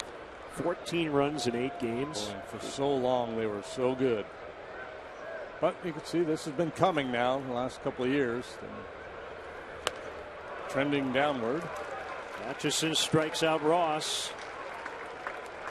Cub fans, let's go. Don't miss your chance to catch the best matchups in baseball. Reserve your place in line for history in the making. Join the season ticket holder waiting list. It's easy and free to register. For details, visit Cubs.com/waitlist. That's a jaunty cap. Urshela with an easier play this time, and the Cubs, for the first time, go down quietly 1-2-3.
Sportsnet is brought to you by DraftKings. Play daily fantasy baseball on DraftKings for free using promo code Northside.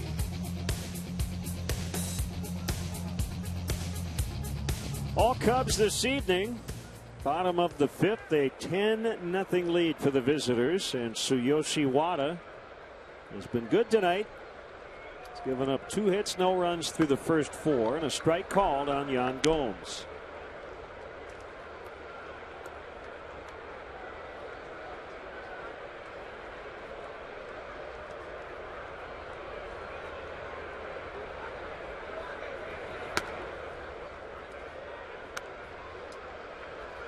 Wind has died down. Never really did see the sun today, did we? Very overcast. Kind of had that look that it was going to rain at any moment all day, but it never did, and hopefully it won't.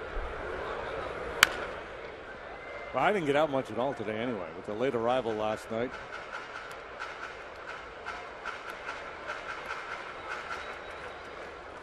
Well, I was up at 5:30 running on the lake shore. Yeah. It's impressive. Made it to Sandusky. That was only because I got up late. Little pop up, and Russell's got to play it on a bounce, and his barehanded play. Wow. So he got thrown out by Urshela. The two things at play there. One, Gomes really got jammed, so he got a late break out of the box, and Russell actually had time to glove this ball, but when it's in the air this long, and you see he slips, stumbles, so he's in a little bit of panic mode here, but great eye-hand coordination. That ball takes a funky bounce on him. I have expected Billy Martin to come in and make that play.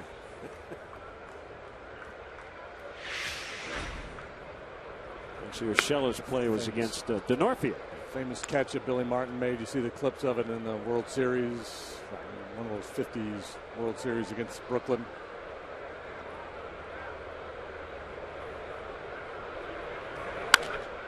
Lost fouls. Maybe we have that down in the truck. Maybe we can pull up Billy Martin's Yeah, they've catch. got it just sitting around.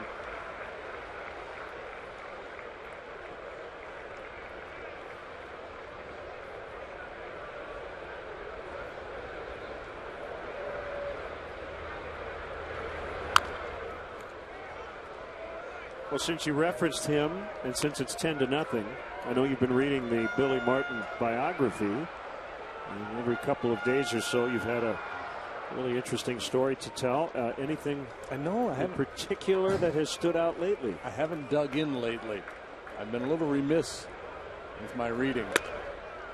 Foul tip, strike 3.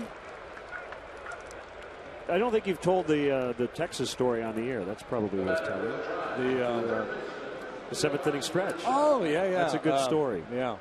Who wrote the book, by the way? Bill Pennington, I believe, is the author.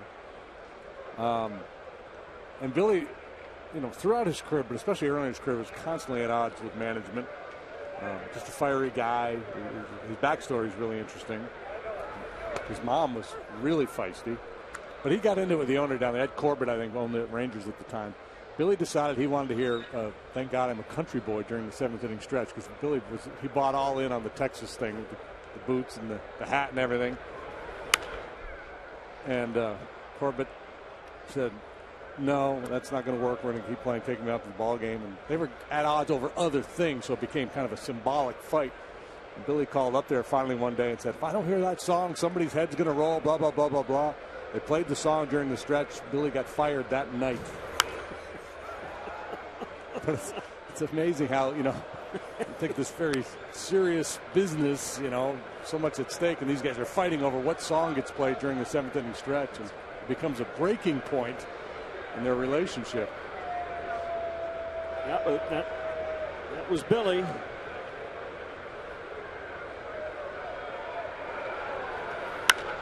And fouled away. And then I think it was, and the other part of it was Corbett demanded he wanted, and this was part of the friction, he wanted to meet with Billy like every day. But there was a certain time where he couldn't meet because he wanted to take his nap. So Billy would show up at nap time every day until he finally said, okay, never mind. But I can understand Billy's frustration having to meet with the owner every day. And the personal story is Billy Martin was quoted once mentioning you, and that made you feel good because you thought he knows I'm on the team. Yeah, when I got called up in '85, they were in a pennant race with Toronto, and when I showed up, Billy didn't bring me into the office or anything. Normally, the manager, when you first get called up, hey kid, welcome, good to have you. Here's how we're going to use you. Nothing. Not we're glad to have you. I don't even think I was on the lineup card the first day, and I had to tell Gene Michael, hey, Stick, you mind putting my name on there just in case? Little flare to right, and it'll get down for Urshela. But I knew that Billy was aware of my presence because he was quoted in one of the New York papers a couple days later when they were drawing comparisons with the Mets, and Billy was like, yeah, well, the Mets, they got Doc Gooden. They bring up this Gooden guy, and he goes, I've got Deshays and Mike Armstrong. And it's like, oh, Billy does know I'm here. He wasn't all that impressed, but he knew I was there.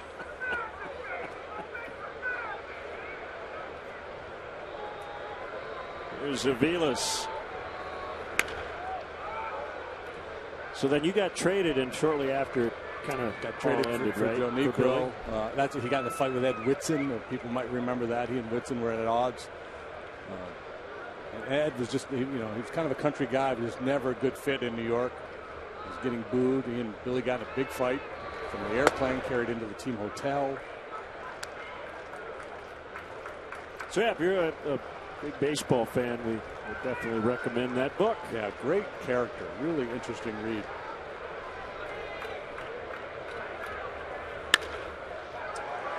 Diving stop, Russell, throw to first, out, what a play.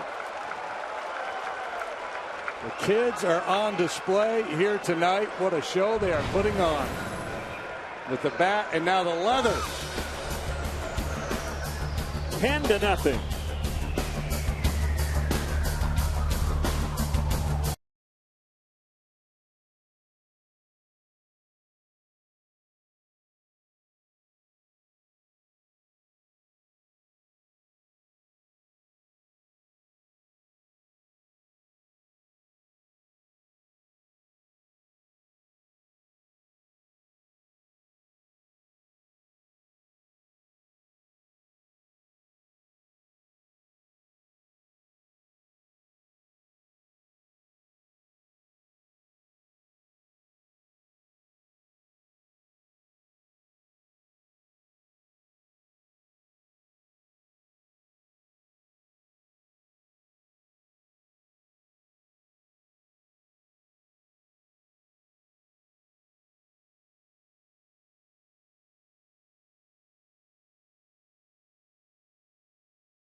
Side Baseball as Comcast Sportsnet hosts a viewing party at Declan's Irish Pub in Chicago. Watch the boys square off with Cleveland.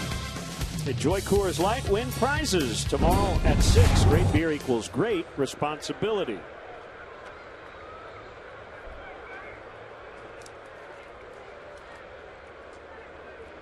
Roberto Perez now catching.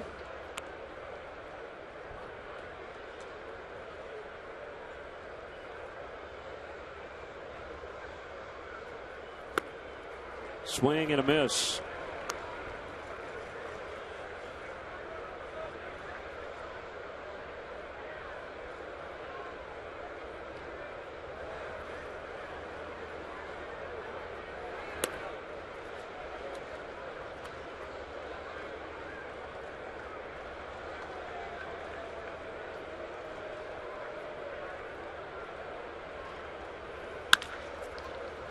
Roll to second.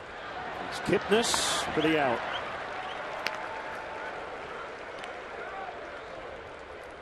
Typically in a game like this, the later innings move along quite quickly. Not much doubt as to what the outcome is going to be. Sometimes the quality of the at-bats suffer a little bit.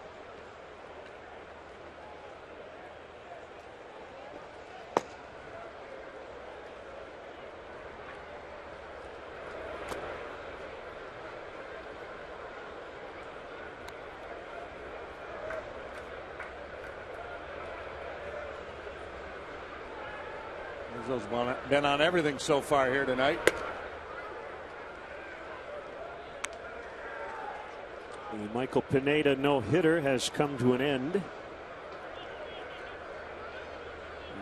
In the 7th inning, Christian Yelich with a home run. 2-1 Yankees. How's Yelich doing? Has he started to hit? Yelich when we saw them, right? is pretty good young hitter, but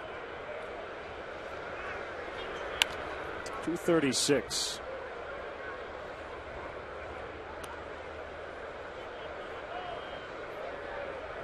Yeah, he's been a lot better lately. Yep.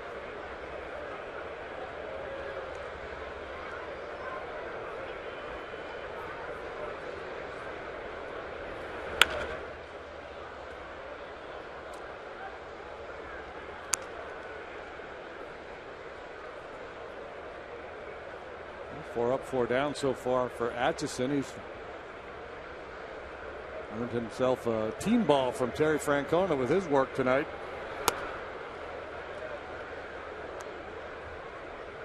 Or a game ball, I should say. He's a veteran, 39 years of age. It's been an interesting journey for him.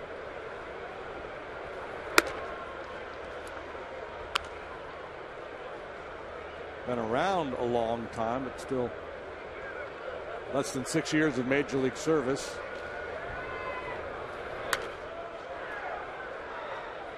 A lot of partial seasons in the major leagues.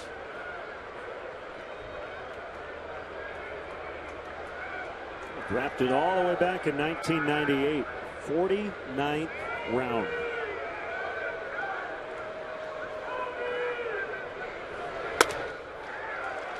Swing and a miss, strike three. There's a strikeout for Rizzo. Atchison has faced 5 and retired all of them.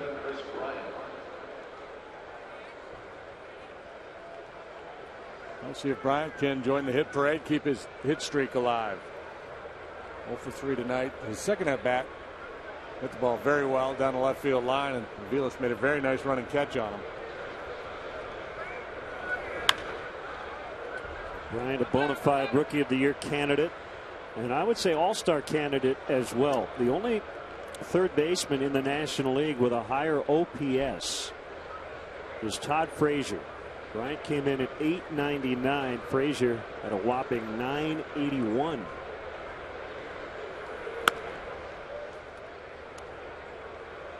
So the best Cubs candidate for the All-Star team is Anthony Rizzo, but it's probably the deepest position.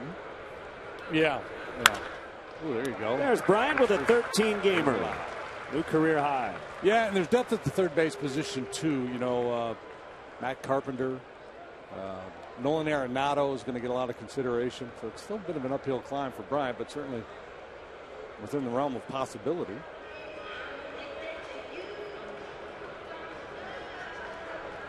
So it's a Weber's Sauces and Seasonings call to the pen. 10-0 Cubs in the 6th.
Weber sauces and seasonings call to the pen.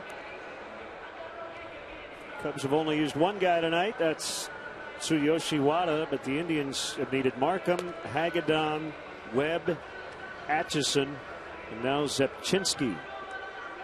Say that one backwards, Harry. Ixnickpezer.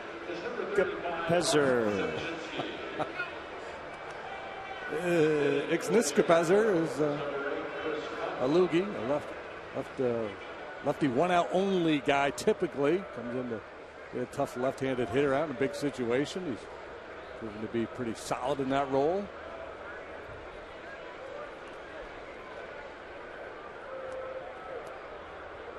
Coughlin's reached all 3 times. This is the first time he hasn't led off an inning. Interestingly enough, that he's in the cleanup spot tonight.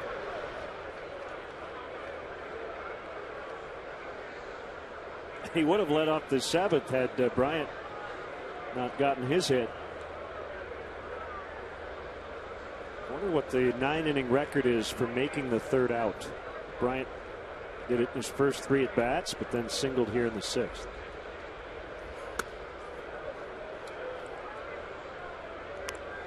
Our crack research staff will get on that.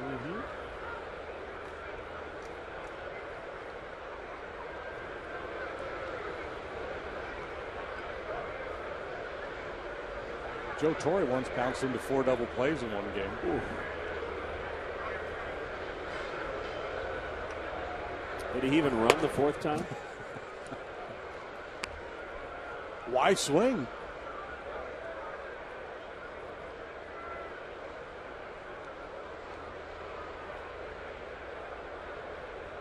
We talked about the quality of that bat sometimes suffering. Coughlin not one to give up an AB. He's a grinder. Oh, just about got hit. On ball 4. Attention all teachers. The Chicago Cubs are welcoming back teachers and their families for the 5th annual Teacher Appreciation Night.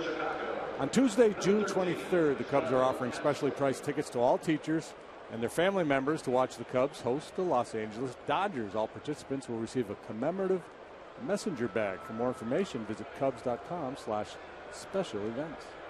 Maybe there'll be an apple in the bag. The fruit, not the computer. No.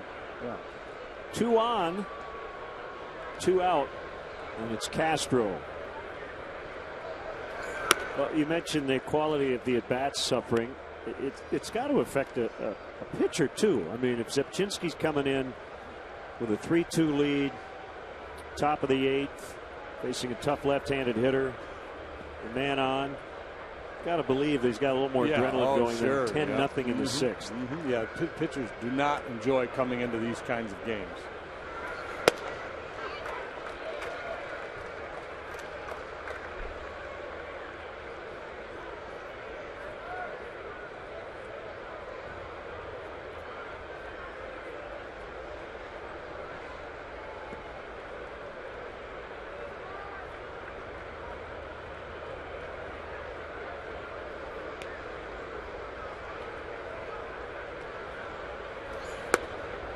Different, like in basketball, in a blowout, you bring guys off the bench that almost never get to play.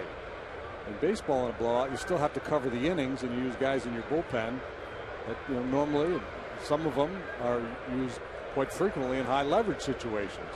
You try to save those guys as much as possible, but when you have to cover this many innings, you can't just run a long man out there and say, "Here, finish the ball game for me."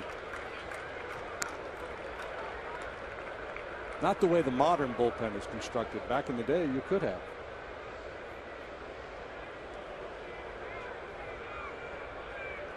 Zip Zabel would have been a good guy to bring in this game. He pitched for the Cubs in 1915, and on this date, as a matter of fact, the longest relief effort in the history of our fine game. That breaks, ball goes foul. So longer than Markham's 8 innings in that 20-inning game. Zip Zabel came out of the bullpen with 2 outs in the first inning against the Brooklyn Robins. He ended up winning the game in the 19th inning. Wow. Of course, a different game, dead ball error. Jeff Pfeffer, pitching for Brooklyn, went the distance. So he went 18 in the third. Lost on a throwing error, did Pfeffer. Oh. Zabel went what? 2 outs in the first, so 19-inning ball game. So he went 18 in the third. I remember that game, and I don't think he would have had him at first. It was a bad scoring decision. He didn't have his good stuff, but boy, did he compete. Jaczynski will get Castro, and the inning will come to an end. 10-0 Cubs.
Sportsnet is brought to you by DraftKings. Play daily fantasy baseball on DraftKings for free using promo code Northside. Cubs have been great tonight, leading 10-0. Yeah, what a fan club here. Yeah. Well, he needed a good one, and he has come through with some help from his offense, although he hasn't really needed much. Third time through the order. Kipnis, Lindor, Brantley. Kipnis has a 20-game home hitting streak on the line, hitting .488 here at Progressive Field since May 1st.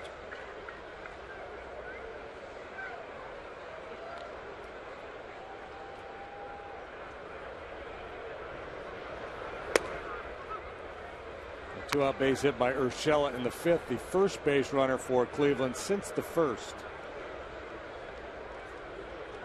Brian Shaw. Kipnis was an outfielder in college. He was projected as no better than a backup, but the Indians loved how hard he played. Thought he'd make a good second baseman. They were right, and he just beat out an infield hit, trailing 10-0. So that home hitting streak remains intact. And they have a leadoff man on for the first time tonight. Yeah, some confusion here. Anthony originally broke for that ball, so he kind of took himself out of the play. It looked like it would have been a fairly routine 4-3 put out there. I don't know if Rizzo could have gotten back to the bag in time or not. And he just peeled off that wad of cover, and a hustling Kipnis stole himself a knock. Overall now 12-game hitting streak for Kipnis, and that'll be it for him. Zach Walters will pinch run.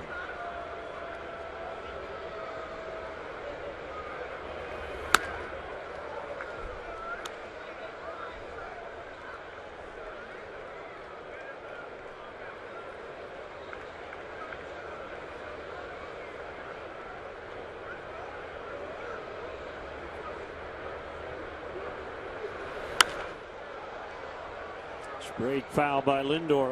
0-2 the count.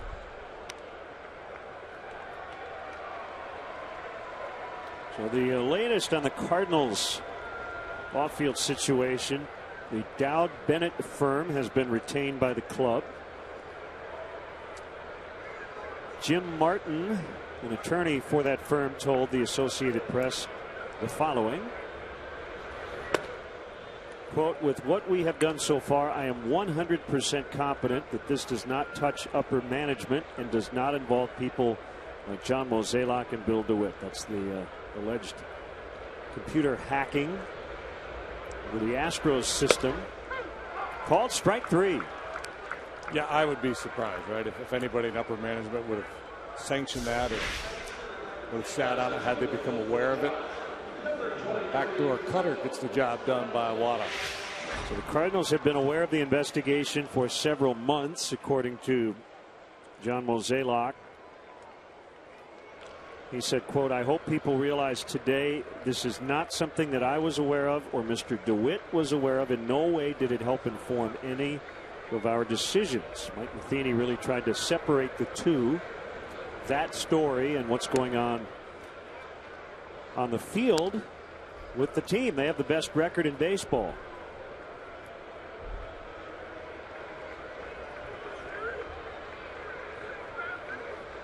And yeah, I don't know how it will affect the Cardinals' play on the field. It's a distraction. I'm sure players will be asked about it and just say, I have no idea. But that's pretty easy to put over in that compartment over there. It's none of my business. Just come get ready to do my thing. Cardinals are leading at Minnesota 1-0 in the bottom of the 4th tonight. That's the thing. The Cubs have not been able to gain any ground on the teams ahead of them. The Cardinals have won 5 in a row. The Pirates 6 straight. There's Yoervis Medina, possibly getting ready for his Cubs debut.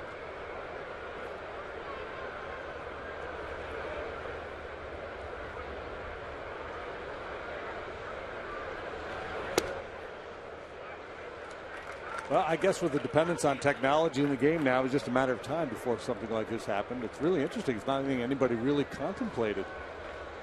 One team would, or some rogue guy in an organization would hack into another club's system.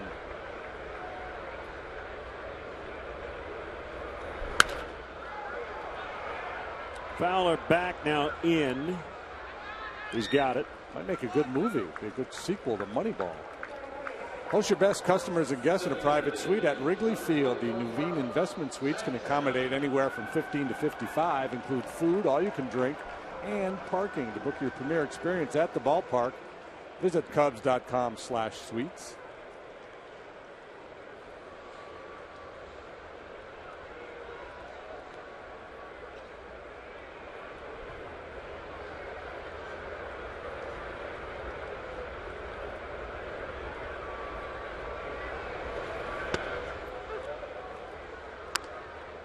Well, before, when files and things were written down, it was harder to get that stuff and easier to get rid of it. The old shredder. Now it's easier to get stuff and it's harder to cover your tracks. Now we're going to pay off the Billy Martin story from earlier. Game 7, 1952 World Series. Jackie Robinson hits the infield pop-up. This is what JD was referring to earlier. 7th inning of that game. Out of nowhere. 10-zip. Loved him in New York.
Schwarber, first major league start as the DH.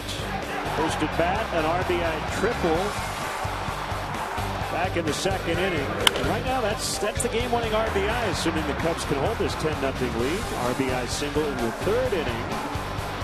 Family and friends loving it here in Cleveland. That's great stuff. In the top of the seventh inning, changes for the Tribe. Number 6, Zach Walters remains in the game. Walters, who pinch ran for Kipnis, will stay in and play second. David Murphy now in left. And Mike Aviles went to center. Brian Shaw will do the pitching. Flashbacks of March. Yeah, that's a lopsided game. Starts to resemble a spring training game with all the personnel changes. Steady stream of relievers. For Terry Francona here.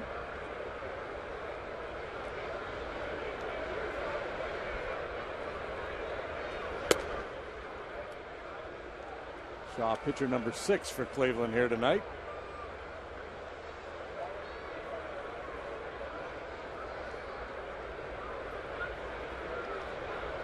If Schwarber qualified, he'd be leading the majors in batting average and OPS.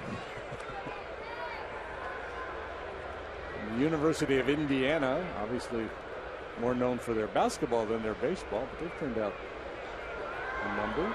Ted Kluszewski, U of I. Oh my. Base hit. Line drive machine. 3 hits. Look at, they're getting blasé. They're not even standing anymore. I got to correct you before we get response. IU. Indiana University. U of I would be Illinois. Yeah. Take that stuff seriously. Yeah. Well, lighten up, folks. Schwarber was actually more heavily recruited out of high school as a football player than a baseball player. You can see why.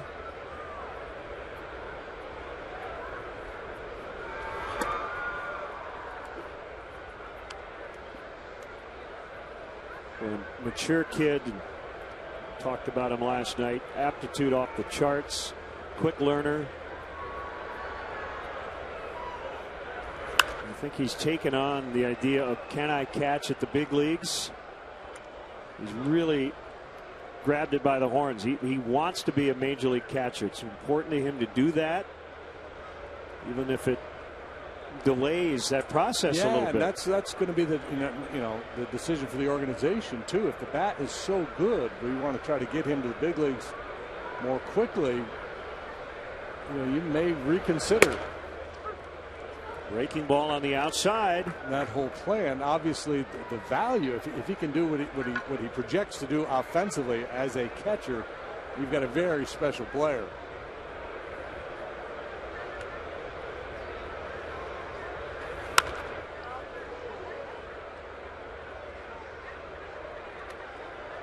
I think there's a way you can massage that situation and get him to the big leagues, give him some at-bats in the outfield, still get him some work behind the plate, with the idea of him ultimately becoming a primary catcher.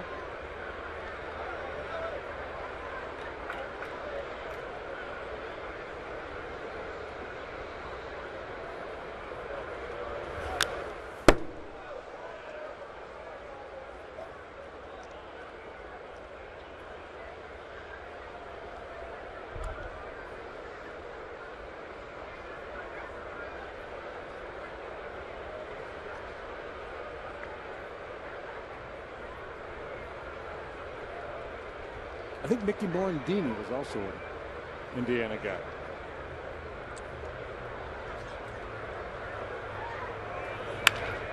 Grounded to third. Urshela, Walters, Santana for a double play.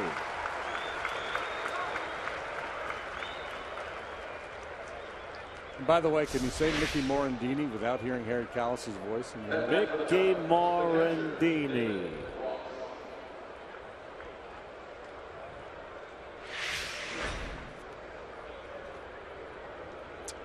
Yeah, Ted Kluszewski, Mickey Morandini, John Wayner, Barry Jones, Kevin Ory, Kyle Schwarber among the many.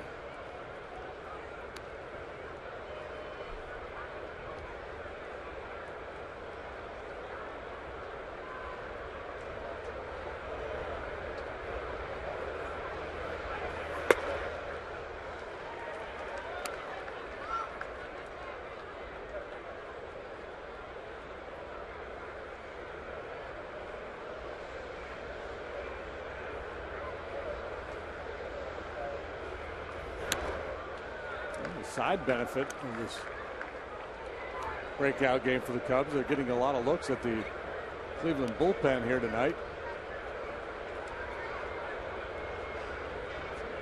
Up close looks at what their stuff is like. Could prove beneficial tomorrow.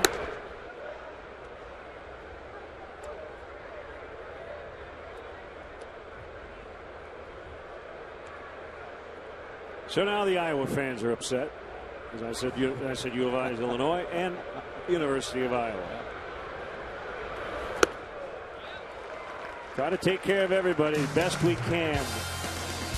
10-0 Cubs.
Follow the Cubs all season with MLB.com at bat.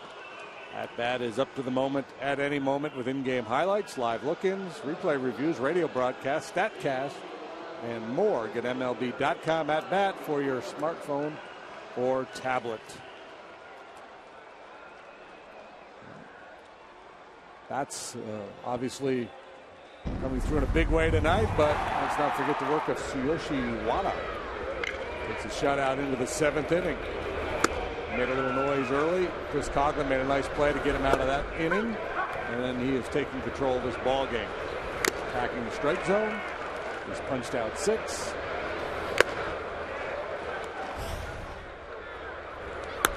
Back out there for the 7th, his longest outing in 18 starts as a major leaguer. 7 against the Rockies in a 4-1 win last year on July 28th. 1-0 to Ryan Rayburn. It's a strike.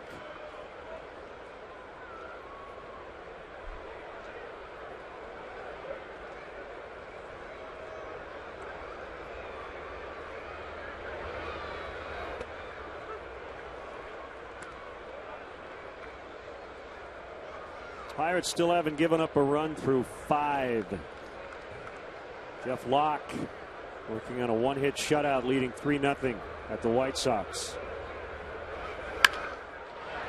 On a bounce to the shortstop, Castro. Easy play, got him.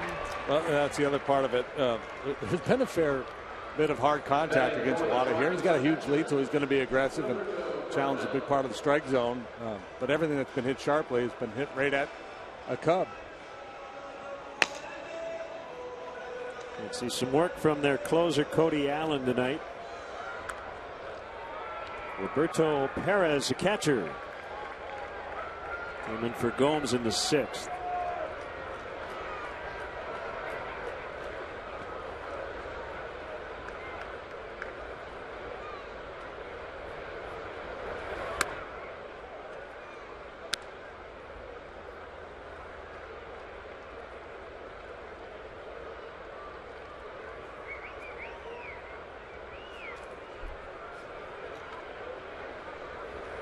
Perez from Puerto Rico, debuted last year in the big leagues at age 25.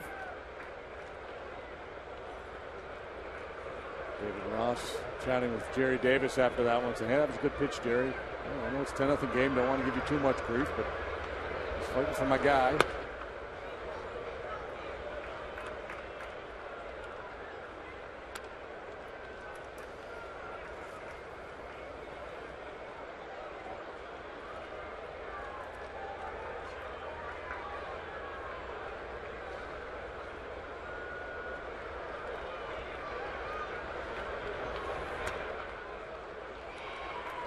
He walked him.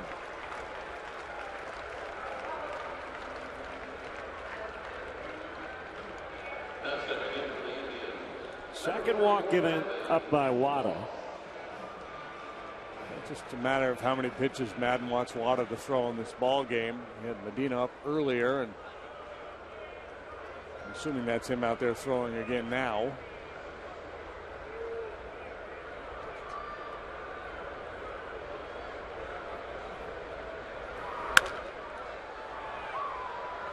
In the shift, long run for Castro. Got a glove on it, just couldn't haul it in. Yeah, it's hard when you're tracking a ball like that. It's very difficult to look away. You're fearful if you look off the ball, you're not going to be able to find it again. So you're just not sure where you are on the field. He knows he's probably running out of room. Thought he was a little closer to the barrier than he actually was. See him start to pull up there a little bit.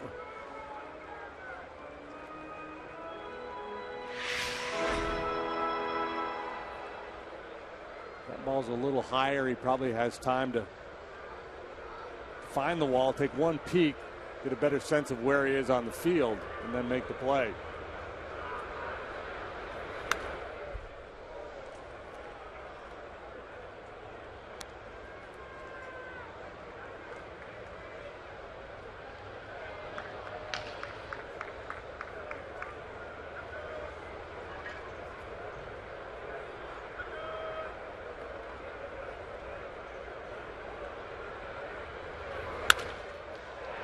Backhanded play, Bryant to Castro for one. They turn it. 5-6-3 to end the inning. It has been the Cubs' night tonight. 10-0 after 7.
Day in 1946, Barry Manilow. In 1955, Colonel Tom Parker arranged a meeting that would eventually allow him to become the manager for Elvis Presley. And on this date in 2015, Tsuyoshi Wada with 7 shutout innings. Don't think that's going to make the Indians' notes next year. Here's Cody Allen, the Indians' closer. Going on to get a little work. Here comes pitcher number 7 for Cleveland tonight. So Zach McAllister's the only guy left in their bullpen. We saw him last night. We were talking off the air. I wonder, would Terry Francona consider using a position player in the ninth? Well, you know he's not going to use Allen for 2. So it's either McAllister or... Some managers just don't like to do that. I don't know who his guy would be. Maybe Walters?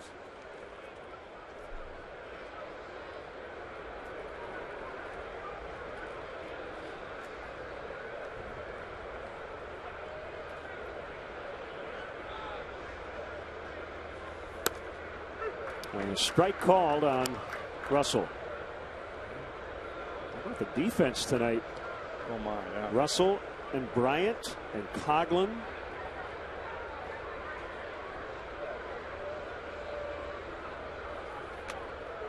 Yeah, we've seen Russell make that play up the middle many, many times here this year. The one he made tonight may be his best.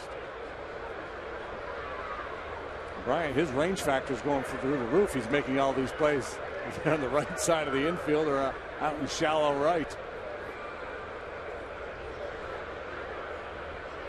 And this is the poster child, this game tonight, for your idea last night. For the manager just to say, yeah, can we call it a night? If you're throwing in the towel in a boxing Tito, match, we're done. Yeah, I mean, it's 10-0. All over but the shouting early.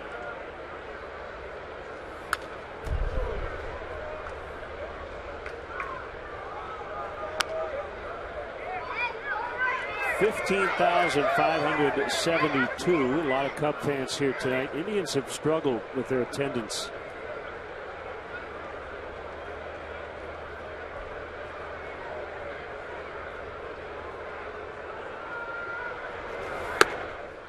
Swung on and missed. It's pretty firm there. Four-seamer with a little hop. Stepping in for the Cubs, number 24, Dexter. See, this is what I was talking about earlier, the fact that he's had to use all these relievers. You know, it's very difficult to quantify the value of one single at-bat against a guy. But if Allen's out there tomorrow in a critical situation and Russell or Fowler's got an at-bat against him, at least they'll have seen him tonight. So, see the ball come out of his hand, sense movement on his pitches.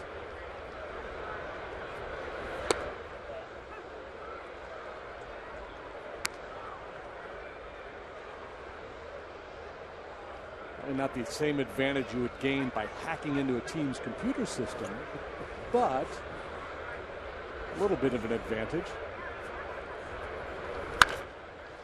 Ground ball foul.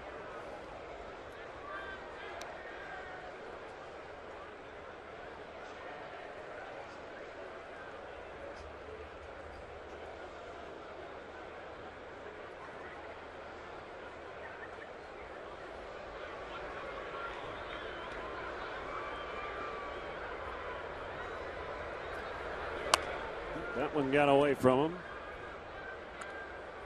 He's got a curveball he throws very hard.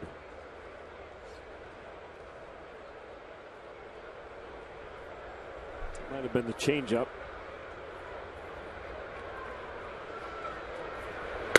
There's the curve. Called strike 3. You don't see very many curveballs at 86. It's usually a slider. Justin Grimm throws his hard. Batting for Rizzo is number 29, Mike Baxter. Mike Baxter for Anthony Rizzo. Not much of a respite, but Anthony will get an inning or two off here to end the game. Well, this is exactly the scenario I was talking about. There could be an opportunity for Baxter to pinch hit in a meaningful situation against Allen tomorrow night. Right. Yeah. Probably precisely why he's getting this at bat right here.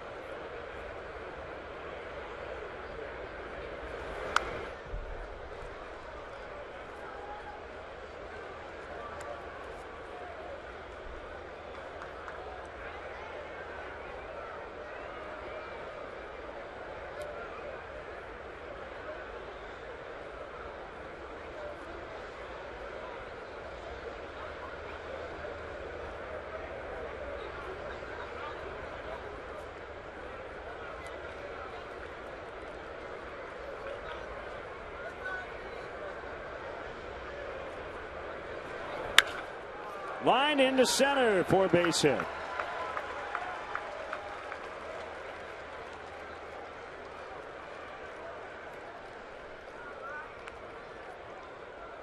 would be the 15th hit of the night for the Cubs. They got 6 each in the second and third innings.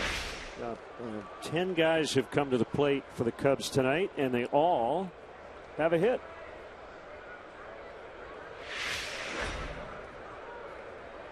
Including Bryant, his last time up to extend his hit streak to 13.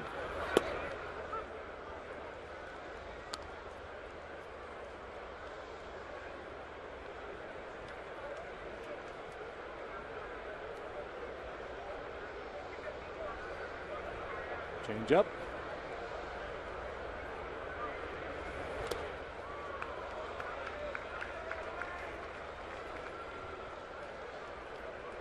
I think that was a changeup. Or like a breaking ball.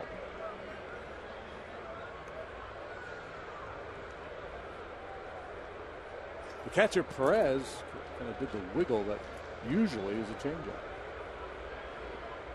He was again. Cubs are 1 hit and 2 runs away from their season high set in Detroit last week on June 10th in a 12-3 win.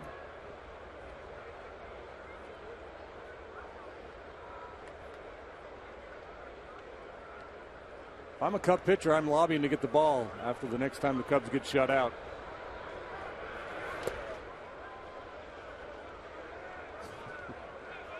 A chance to gain a game on the Cardinals tonight. Still plenty of baseball to play. They're in the 6th. Twins lead St. Louis 2-1. White Sox have gotten on the board in the 6th inning against Jeff Locke. It's 3-1 Pittsburgh in that one.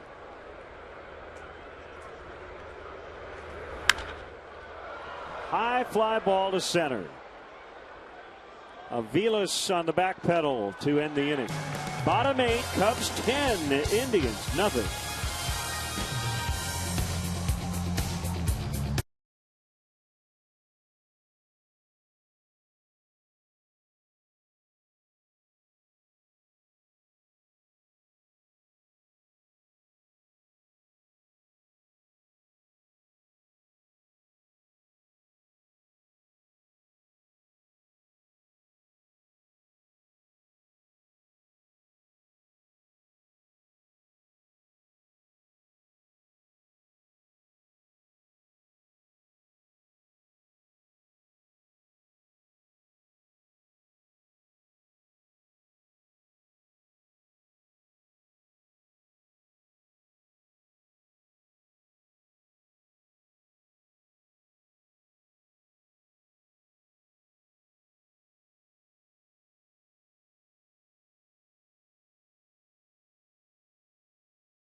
10-0. Cubs lead the Indians here in the bottom of the 8th.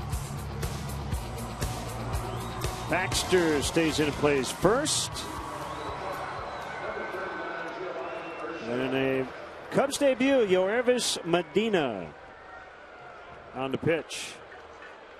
At AAA Iowa, he pitched to a 4.63 ERA in 11 2/3, allowed 15 hits, 7 walks. Over from the Mariners in the Wellington Castillo deal.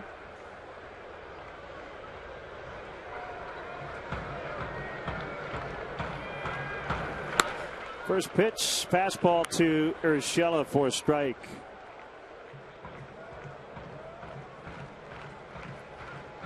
Yoervis Medina, 26 years of age. Big guy, 6'3", 240 and change.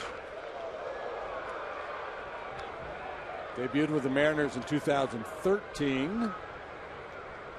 63 appearances that year, 66 appearances last year. It's 12 times with Seattle this season, and then 4 times with their AAA club.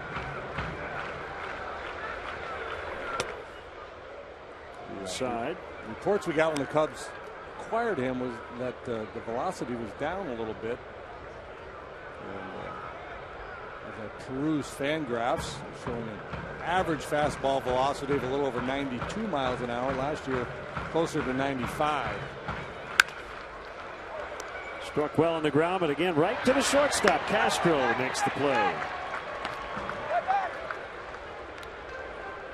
Hitting for the Indians, the center fielder, Mike Aviles.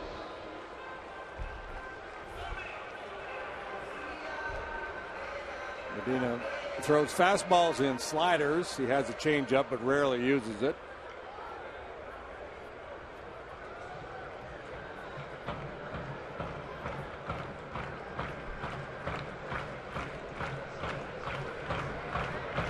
.6'3", 245. Medina. Fastball at the knees and over. 26 years old. Rafael Soriano recently signed with the Cubs. Might see him within a month or so. Bullpen's been really good here as of late. But you can never have enough good arms. You gotta have depth.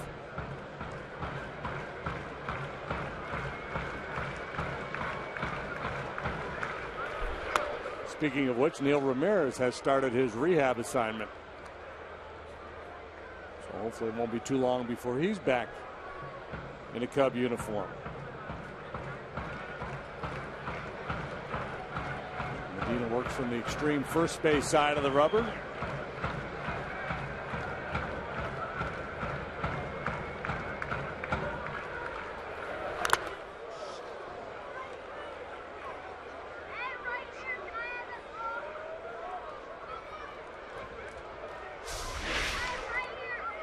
Having a hard time finishing that slider. Gary Davis pays the price.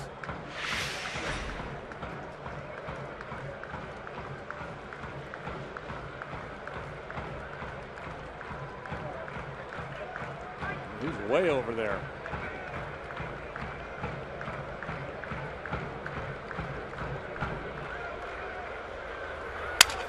Broken bat, one hopper to Castro. He's had a busy night. Slings it to Baxter. 2 outs. Now stepping to the plate for the try. Second baseman, Zach Walter.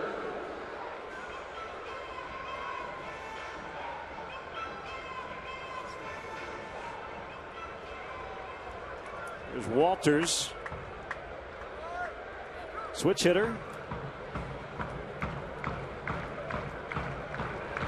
Hey, there he is. He's back. Not giving up. That drum is really loud from where we sit, and we're about 500 feet away from John Adams. How about the guy there on the left? Not even paying attention. That's because he cannot hear in his left ear. Trying to get earplugs in.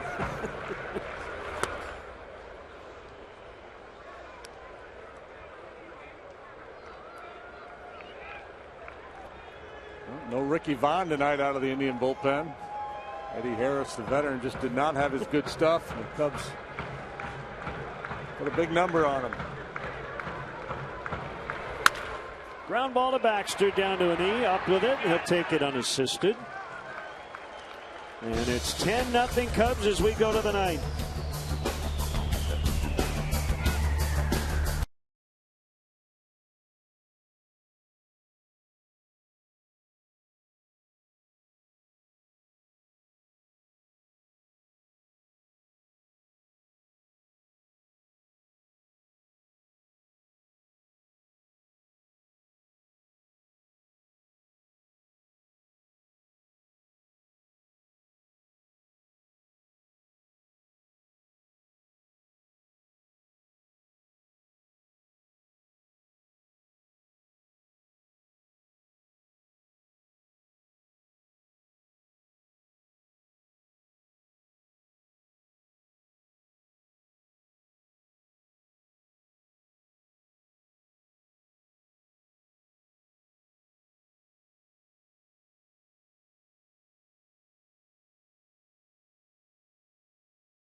Time for a Benny's Beverage Depot toast of the game. Addison Russell tucking one inside the left field foul pole. That was in the second inning. Anthony Rizzo later that frame snapped an 0 for 20. Kristen Orpheus first as a Cub, 3-run shot.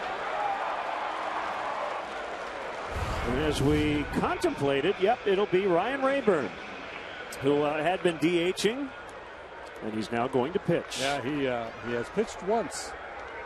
And that was back in 2013. So he's been sitting on that 0 ERA. Pitched a scoreless inning. Back out there, see if he can do it again. Throwing 83-mile-an-hour sinkers. Most guys, they throw sinker. Something just about everybody can do except for you. Yeah, I can sink it to save my life. This usually serves two purposes. The number one thing is to not have to use a bullpen arm. And there's a secondary purpose as well, and that is just try to have your teammates laugh a little and feel. Have a little levity on a tough night at the ballpark. This has been a really bad night for the Indians. David Ross was that guy for the Cubs in a blowout loss in Milwaukee earlier. You see all the Indian players up on the rail in the dugout, having some fun. How about Coughlin's night? 2 hits, 2 walks, hit by a pitch, so he's been on all 5 times.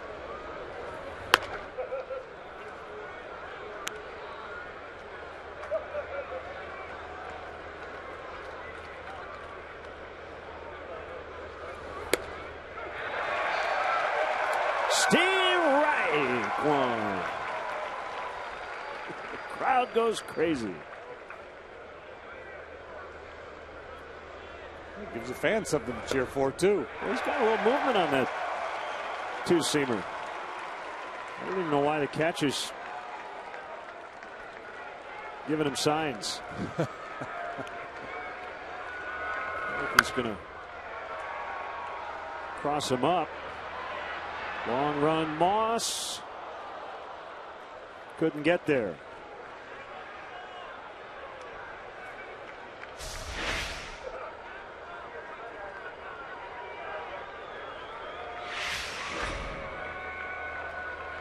Yeah, that's one thing manager will tell a position player. Hey, don't try to get too fancy out there. Don't hurt yourself. Don't overthrow. deep right center. Aviles has it up against the padding. That'll send Coghlan back to first.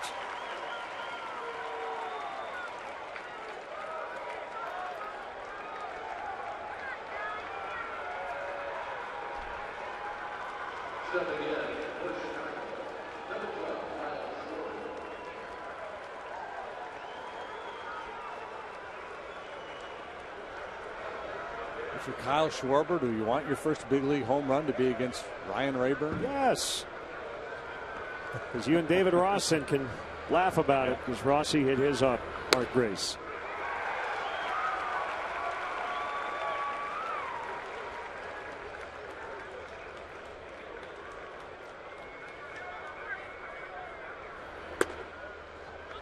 Schwarber saying I face better guys at AAA or AA. He'll go to AAA next week.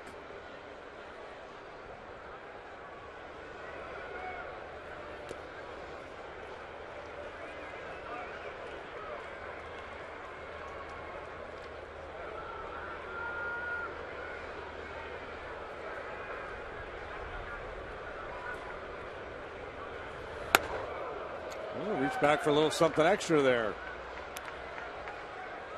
I think I said a hit by pitch earlier by Coghlan. It was actually a walk.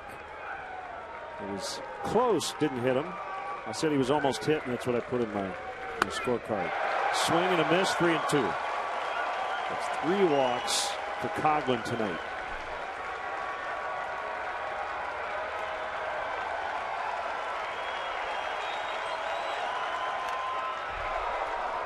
'88. Rayburn's getting loose. He's warming to the task.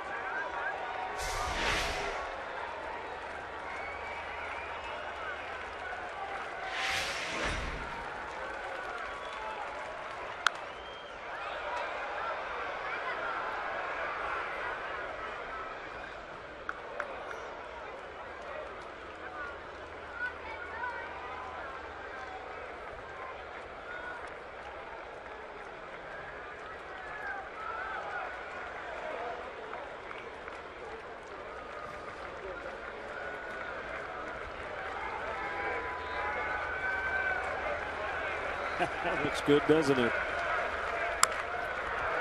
Oh my. He's going to end up with an infield hit. Schwarber's on. He's 4 out of 5.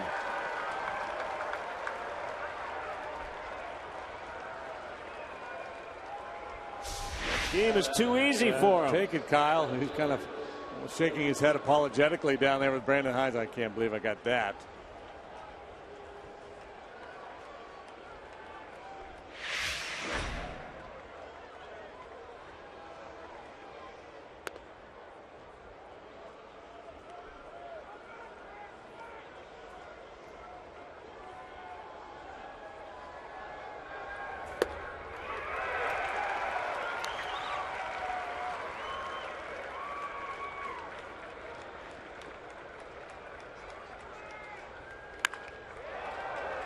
Yanks that one into the corner. Foul, just foul. Almost a no-win situation for the Cub hitters against Rayburn here. You're supposed to get a hit off a position player, or at least hit the ball hard. The one thing they'll say, you just don't want to punch out.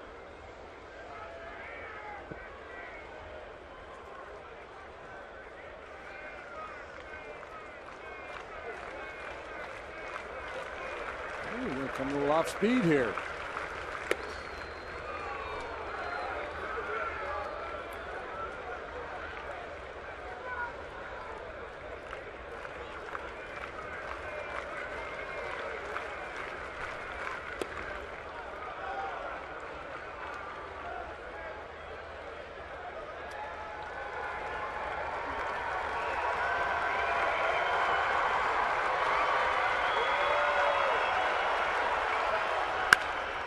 Lined out at third as Urshela makes a catch. As DeNorfia hit that ball right on the button. Oh, knuckled a little bit. Here's Ross. Actually, it'd be funny if Joel at one point pinch hit one of his starting pitchers like John Lester. Trying to get his first major league hit. Knock.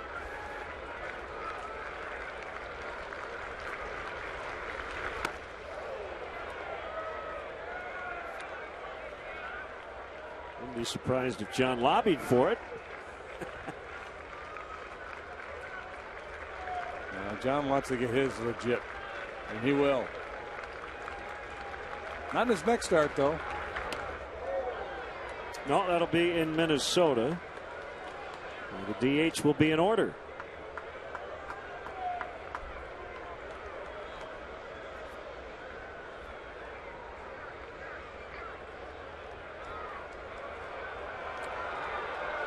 Here comes Tito, and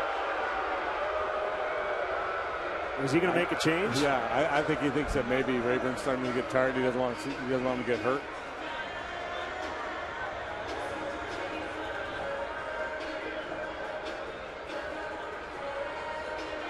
He's going to have to take stock here and maybe ask around. Anybody else?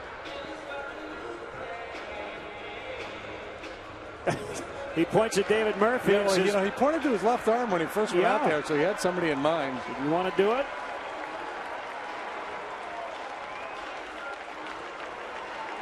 This is the second mid-count pitching change of the game. The first time he was trying to get a double play ball. He brought Ryan Webb in with a couple guys on base. Here he's just trying to save Ryan Rayburn's arm and have a little more fun. Who's going to play left?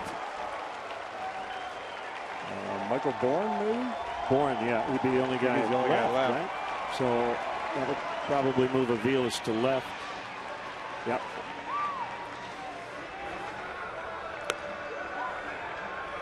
Unless Bourne just plays left. Doesn't matter. Yeah, I think at this point, Terry's like, go wherever you want to go, go. Like a Sandlot game.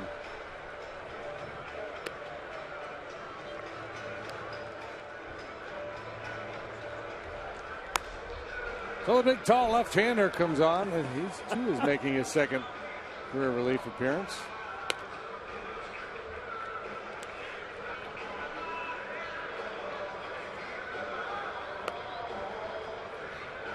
Bourne may be asking Aviles, what do you want to do? Does it matter?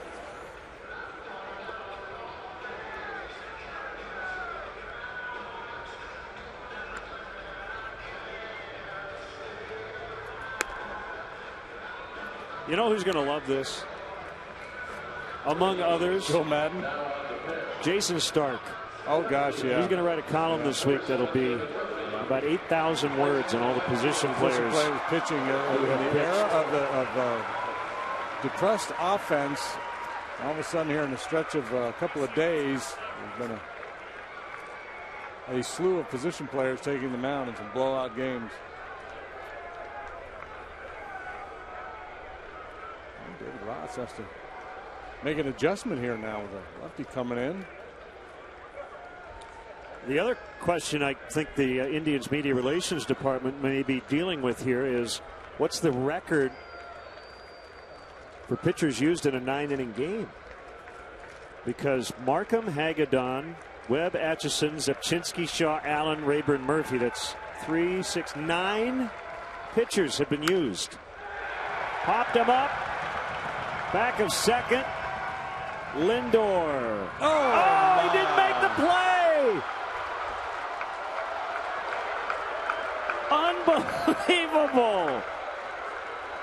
He was backpedaling and a little bit off kilter out there. I think he thought Aviles was going to come in and run him off that ball.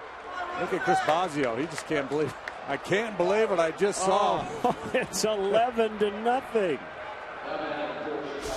So it's an error on the rookie.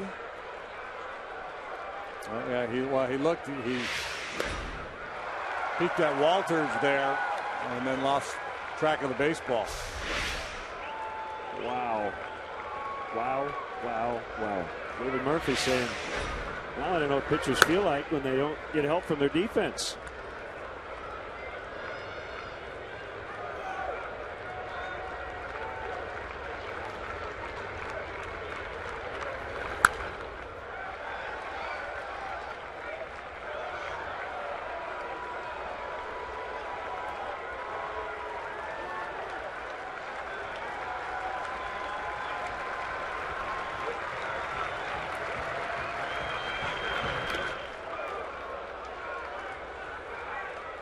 memory serves me correctly, Murphy was a pretty good pitcher in high school as well. Klein High School in the Houston area. He's not just stepping and throwing. He's got actually a legit delivery. Base hit for Russell. He'll get an RBI. The good thing is now these runs are going to be unearned. The position players. So Rayburn will keep his 0 ERA. Number 24, Dexter.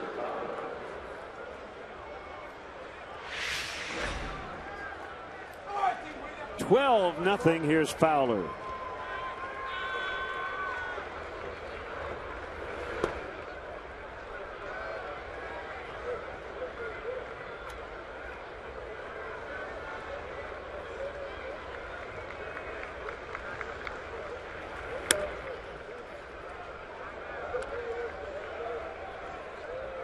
I guess if you wanted to be the ultimate sportsman here, you just choke one up and just play a little pepper and hit a ground ball to the infielders. But it goes against your nature as a competitor. I understand Tanner Boyle is up in the bullpen. If Murphy can't get through this inning. Kelly Leak not available tonight. We've worked in 3 in a row. See, we had exhausted our major league references for one night. So. Ball 4. I think Lindor wants to run and hide right now. Murphy was out of the inning. Batting for Chicago, number 29, Mike Baxter.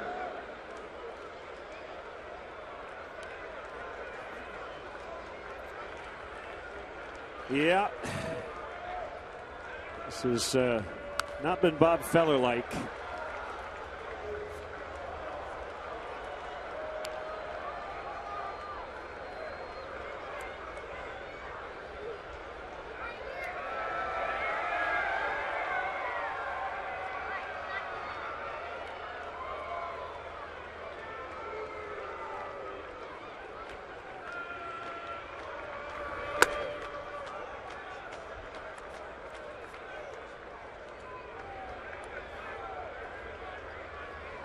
Apparently, Murphy's not throwing hard enough to register on our pitch speed, and he just hit Baxter. There's 78.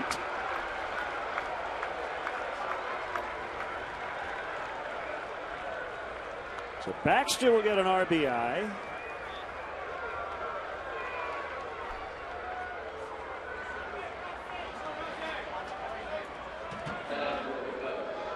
Third baseman, Chris Bryant. No, we're not going to cue the Benny Hill music. And one thing Murphy's got to be aware of is be ready to field your position too. Yep. You know, doing something that's a little foreign to him. If Bryant hits a rocket back through the middle, it could be dangerous. Bryant trying to avoid making the final out for the 5th time tonight. Again, not that it matters. It's 13-0.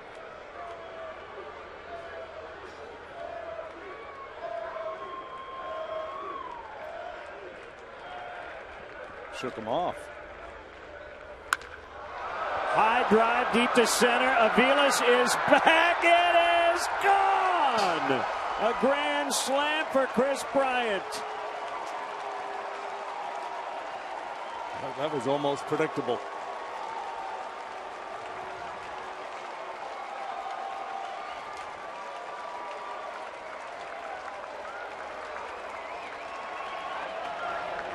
They want to get to your 20.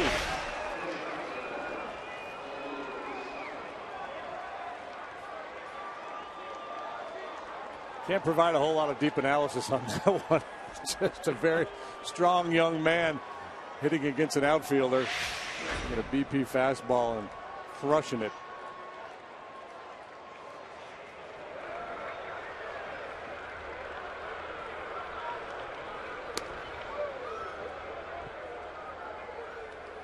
$17-0.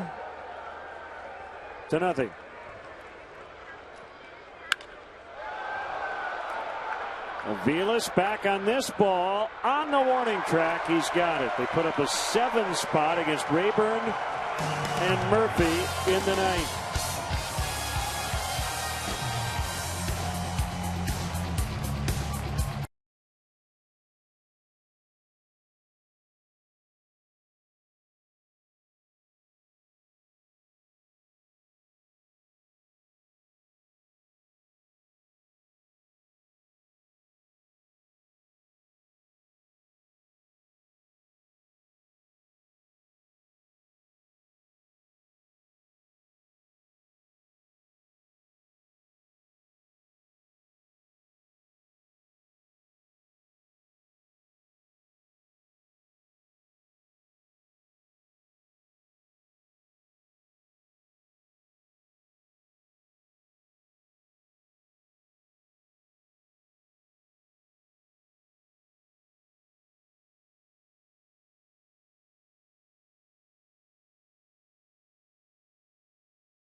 Against all these American League Central teams. And by the way, those runs in the ninth, 7 off Rayburn and Murphy, unearned.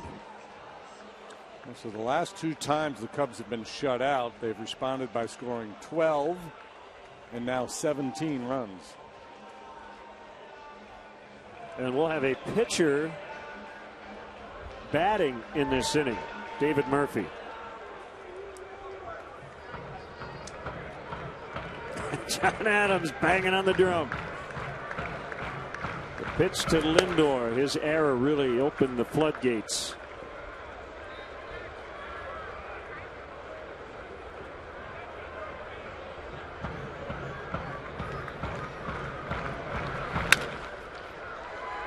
Castro behind second.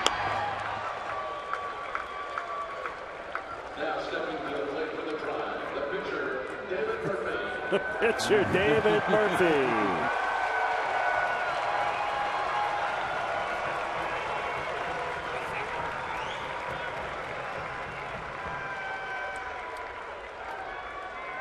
Yeah, so Rayburn and Murphy, ERAs of 0.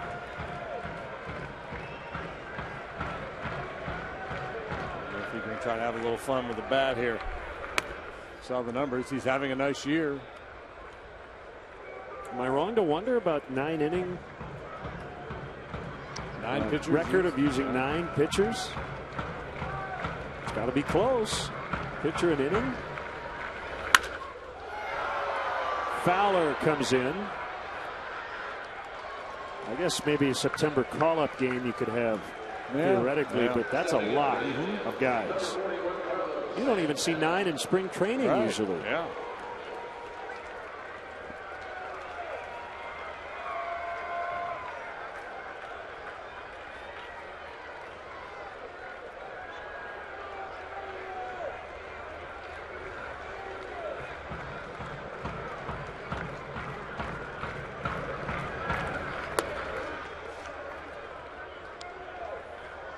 There were many who scoffed at your idea of the white flag.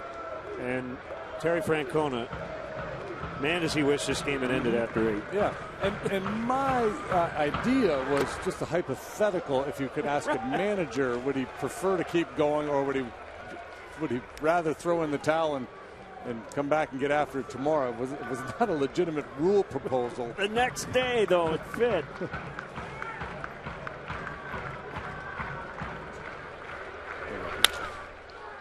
This will do it. And Cub fans happy, and I think Indians fans happy just to get on out of here. The final score, Cubs win 17-0.